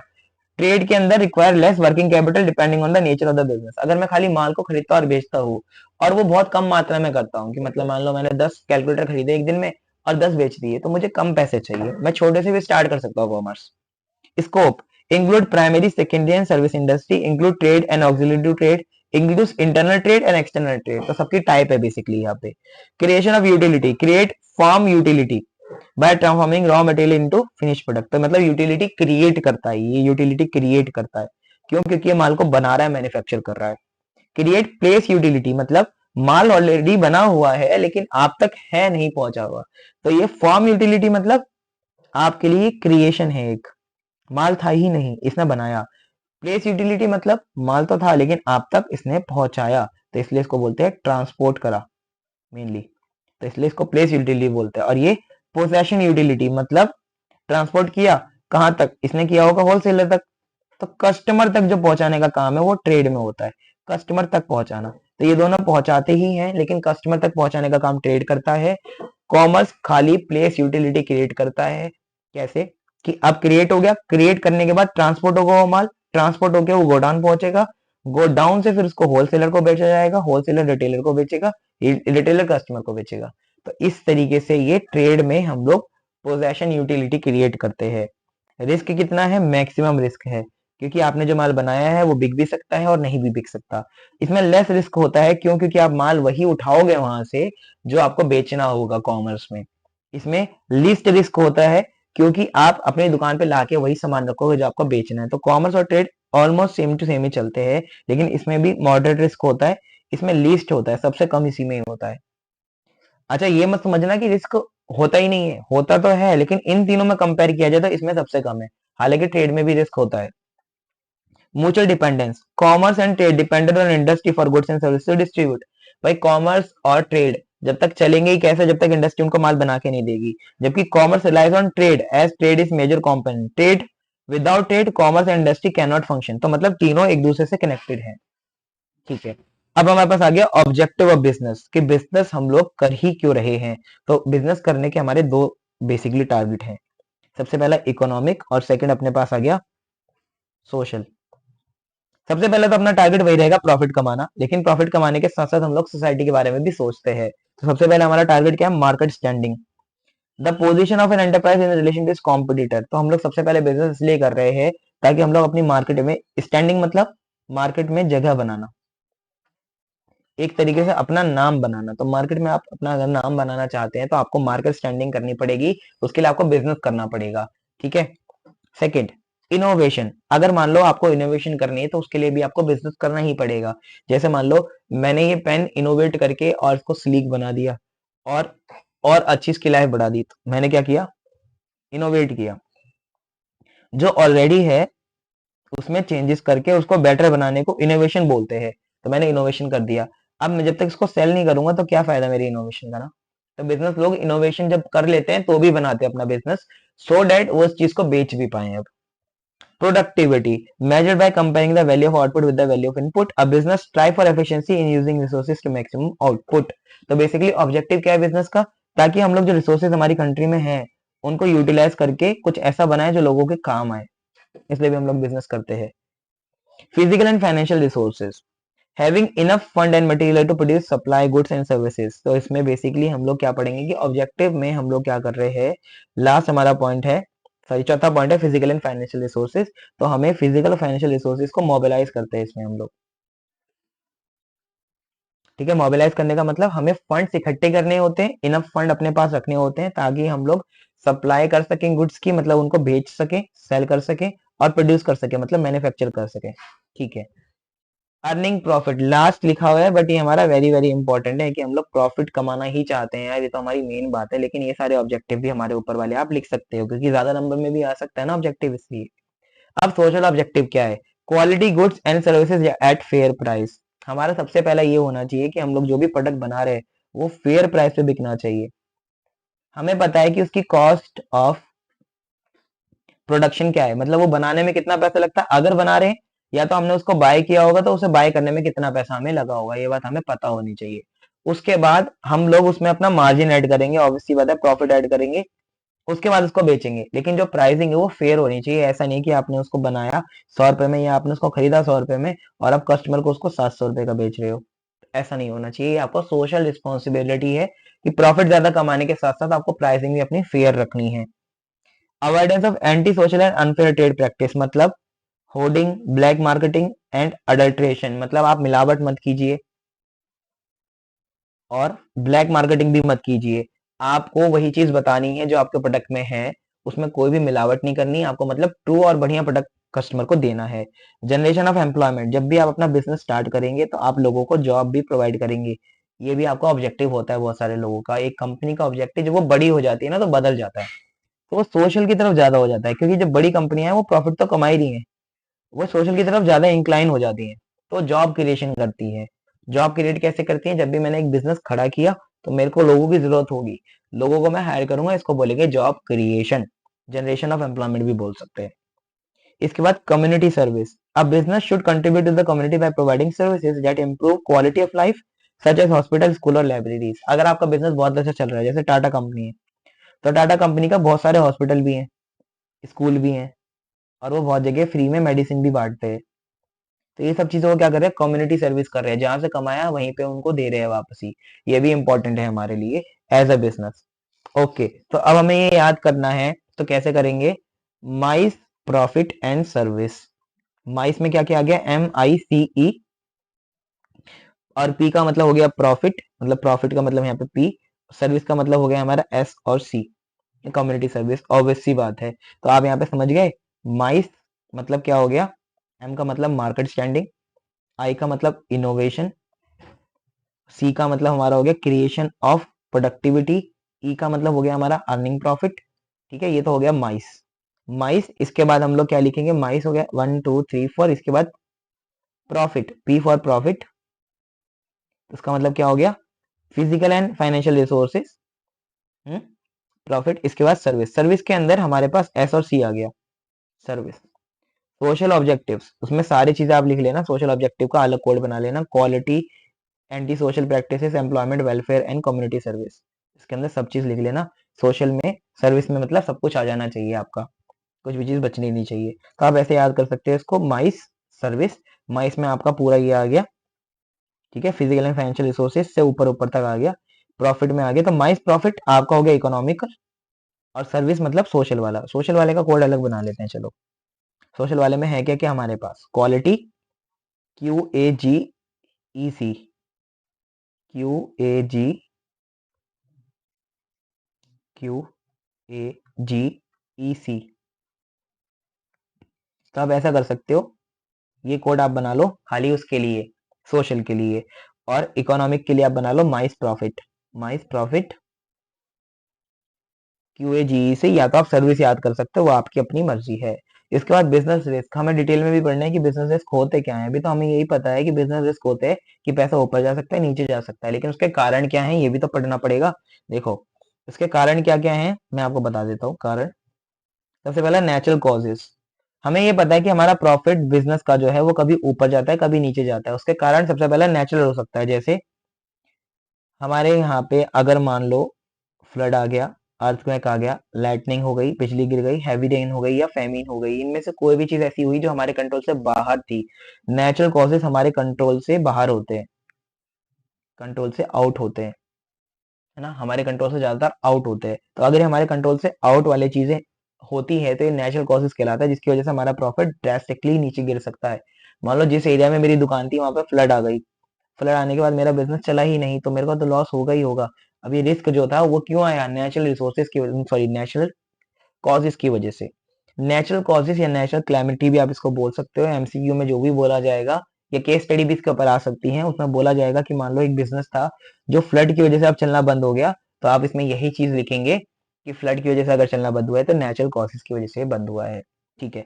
ह्यूमन कॉजेस, इंसानी गलती की वजह से भी हो सकता है, जैसे dishonesty, stoppage of work due to power failure, strike, right, inefficiency in management. तो ये सारे कारण भी हो सकते हैं, मैं एक एक करके समझाता हूँ। अगर आपका एम्प्लॉय जिससे आप काम कराते हैं, जैसे मान लो आपका कोई कैशियर है, कैशियर डिसऑनेस्ट है, तो वो पैसा सारा का सारा चुरा लेता है थोड़ा थोड़ा करके डेली डेली, तो डिसऑनेस्टी होगी ना। अब डिसऑनेस्टी से आपको क्या होगा, लॉस होगा, ये रिस्क है आपका।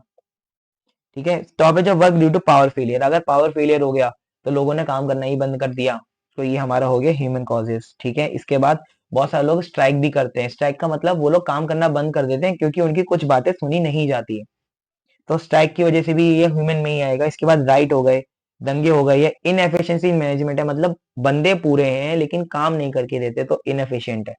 तो ये भी बात हमारी इसमें आएगी ह्यूमन कॉजेज में। इसके बाद इकोनॉमिक कॉजेज, मतलब fluctuation in demand for goods और services, intense competition, changes in technology और प्रोडक्शन मेथड्स।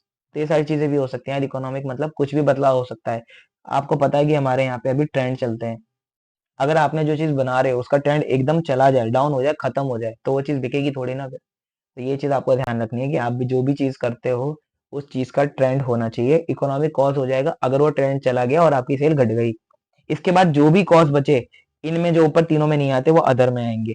जैसे मान लो अभी सरकार गिर गई, उसकी वजह से मार्केट भी गिर गई, या सरकार बन गई उसकी वजह से मार्केट गिर गई, तो ये ऊपर से किसी में भी नहीं आएगा, नीचे आएगा, जिसे बोलते हैं पॉलिटिकल डिस्टर्बेंस, या मैकेनिकल फेलियर, या फ्लक्चुएशन एक्सचेंज रेट। तो अगर कुछ भी ऊपर से जो तीन पॉइंट है उनमें नहीं आता तो वो चौथे में आएगा, अदर कॉजेज में। ठीक है। तो आप ये बात याद रखना, बिजनेस रिस्क इज इनवेटिबल। इनवेटिबल का मतलब क्या होता है, इनविटेबल का मतलब क्या बेसिकली होता है, इसको इनएविटेबल भी बोलते हैं, मतलब जिससे हम लोग बच नहीं सकते।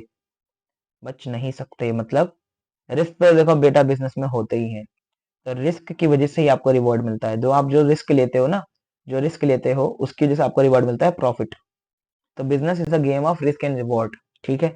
आगे, every business faces risk but is essential to manage it effectively. अगर आप ढंग से मैनेज करो तो कम हो सकता है। जैसे आपका नेचुरल कॉजेज तो मैनेज नहीं हो सकते, ह्यूमन हो सकते हैं, इकोनॉमिक हो सकते हैं, अदर कॉजेज भी हो सकते हैं कुछ हद तक। तो आप तीन मैनेज कर सकते हो, एक नहीं कर सकते, तो आप तीन तो मैनेज अच्छे से करोगे तो बहुत बढ़िया रहेगा। Role of profit in business हमारे पास आ गया कि बिजनेस का जो प्रॉफिट है उसका क्या रोल है। अच्छा, अब हमें इसको जो याद करना है ना, ये तो बहुत आसानी से आप कर लोगे, नेचुरल, इकोनॉमिक, ह्यूमन और अदर, तो इसमें मैंने इसका कोई कोड नहीं लिखा। आगे, role of profit in business, profit is a crucial component, ये तो हमें पता ही है। अब अगर हमें और इसमें बातें लिखनी है, डिटेल लिखना, डिटेल, अगर पेपर में पूछ लिया रोल ऑफ बिजनेस बताओ, तो सॉरी रोल ऑफ प्रॉफिट बताओ 6 मार्क्स में, या 4 मार्क्स में पूछ लिया, या 3 मार्क्स में पूछ लिया, तो हम लोग रोल ऑफ प्रॉफिट क्या लिखेंगे, तो हमें पॉइंट पता होने चाहिए। देखो, for long term survival of the business, long term मतलब अगर प्रॉफिट होगा तो ही वो लॉन्ग टर्म टिक पाएगा, वरना एक साल में वो बंद हो जाएगा, लॉस कब तक झेलेगा बंदा। Profit ensure that a business can survive and continue to operate in long run, प्रॉफिट होगा तो आप आगे तक चलोगे, वरना बंद हो जाएगा business. For growth and expansion of the business, जब प्रॉफिट होगा जब भी तो ग्रोथ होगी, अगर प्रॉफिट नहीं होगा तो ग्रोथ कैसे होगी। तो प्रॉफिट की वजह से ही ग्रोथ होती है, तो अगर किसी बिजनेस को ग्रोथ करनी है तो प्रॉफिट का बहुत बड़ा रोल है उसके अंदर। फॉर इंक्रीजिंग एफिशिएंसी, अगर आप एफिशिएंसी इंक्रीज करते हो, जैसे मान लो एक मशीन पे वही सेम प्रोडक्ट बन सकता है 2 मिनट में, लेकिन आप 5 मिनट ले रहे हो, तो अगर आप एफिशिएंट हो जाओ और ये 3 मिनट का डिफरेंस जो है वो कम कर लो, तो आपका प्रॉफिट बढ़ जाएगा। प्रॉफिट कैसे बढ़ जाएगा, क्योंकि एफिशिएंसी बढ़ते ही प्रॉफिट बूस्ट होता है, क्योंकि कॉस्ट कम हो जाती है। तो अगर आपको एफिशिएंसी बढ़ानी है तो आपका प्रॉफिट का बहुत बड़ा रोल है, क्योंकि profit is the mayor indicator of business performance. तो वो अगर एफिशिएंसी उसमें होगी तो प्रॉफिट ज्यादा ही होगा उस बिजनेस में, अन्यथा प्रॉफिट कम हुआ तो मतलब इनएफिशिएंट है business. One of the reason हो सकते हैं, मल्टीपल रीजन लॉस के होते हैं, उसमें इनएफिशिएंसी भी एक हो सकता है। For building prestige and recognition, अब देखो जैसे ब्रांड बनते हैं, तो ब्रांड बनते कैसे हैं, प्रॉफिट के जरिए तो बनते हैं। प्रॉफिट कमाते रहते हैं, अपनी गुडविल इंप्रूव करते रहते हैं, सोसाइटी के लिए भी काम करते रहते हैं, तो ही जाके वो रिकॉग्नाइज होते हैं सोसाइटी में। Covering cost and risk of the business, obviously बात है, जो हमें रिस्क है कि कभी लॉस भी हो सकता है, तो हम लोग पिछले साल के प्रॉफिट से उसको सेट ऑफ कर लेंगे ना यार, झेल लेंगे। मान लो पिछले साल मैंने 100 रुपए कमाए, इस साल मैंने 50 रुपए गवा दिए, तो पिछले साल के 100 रुपए में से इसको कवर कर लूंगा, कोई दिक्कत मुझे नहीं होगी। ठीक है। इसको देखो, सेटिस्फाइंग ग्रोथ एवरी प्रेस्टिजफुल कॉस्ट, तो यहाँ पे आप इसको याद कर सकते हो, SGEPC। ठीक है जी, PC SGE ऐसे याद कर सकते हो। प्रेस्टीज का मतलब building prestige and recognition, cost का मतलब covering cost and risk, efficiency, E for efficiency, G means growth, S means survival, role of profit in business, PCSGE से आप याद कर सकते हैं। ठीक है, हमने ये सारी चीजें भी देख ली। अब हमारे पास लास्ट बचा है मेक इन इंडिया। ये ऑप्शनल है, मतलब इसकी कैटेगरी सी है, ये पेपर में कम पूछा जाता है लेकिन ये इमेज आ सकती है, तो मेक इन इंडिया का लोगो याद रखना है आपको। मेक इन इंडिया एक इनिशिएटिव था जो सरकार ने लॉन्च किया था 25 सितंबर 2024 को, डेट याद रख लेना, डेट पूछ सकते हैं। इसके अंदर क्या किया था कि यहाँ पे जो इंडस्ट्रीज है उन्हें ये बोला था कि आप सामान को भारत के अंदर ही बनाओ, जब बनाओगे तो हम आपको कुछ ना कुछ का फायदा देंगे। ये सारी इंडस्ट्री इसमें कवर है, ऑटोमोबाइल और ऐसी करके 25 इंडस्ट्री है। लेकिन क्या आपको याद रखनी है? नहीं, ये इंडस्ट्री याद रखने की जरूरत नहीं है। बस ये याद रखना है कि ये स्कीम लॉन्च हुई थी 25 सितंबर को, और इसका ये लोगो है, इसका नाम मेड इन इंडिया है, और इसका क्या ऑब्जेक्टिव था ये भी पढ़ लेना अगर ऑब्जेक्टिव कभी आ जाता है तो ऑब्जेक्टिव यही था कि यार जॉब क्रिएट हो, अगर बिजनेस यही भारत में ही होंगे सारे तो जॉब ज्यादा ज्यादा क्रिएट होंगी, एम्प्लॉयमेंट हमारी बूस्ट हो जाएगी, है ना, बूस्ट हो जाएगी हमारी एम्प्लॉयमेंट, और स्किल एनहांसमेंट भी होगा। जब बिजनेस यहीं पे भारत में ही बनाए जाएंगे तो बिजनेस जो है स्किल बढ़ाएंगे एम्प्लॉयज की, improving the skill set of the workforce across various sectors. ठीक है, जैसे मान लो कोई काम ऐसा है जिसके अंदर आपको स्किल हासिल करनी है, जैसे इक्विटी रिसर्च में। अब इक्विटी रिसर्च मुझे पता है आपको अभी इस लेवल पे तो नहीं पता होगा, मैं बता दूं, जैसे स्टॉक ट्रेडिंग जो होती है ना, स्टॉक मार्केट, उसके अंदर हम लोग रिसर्च करके पैसा लगाएं।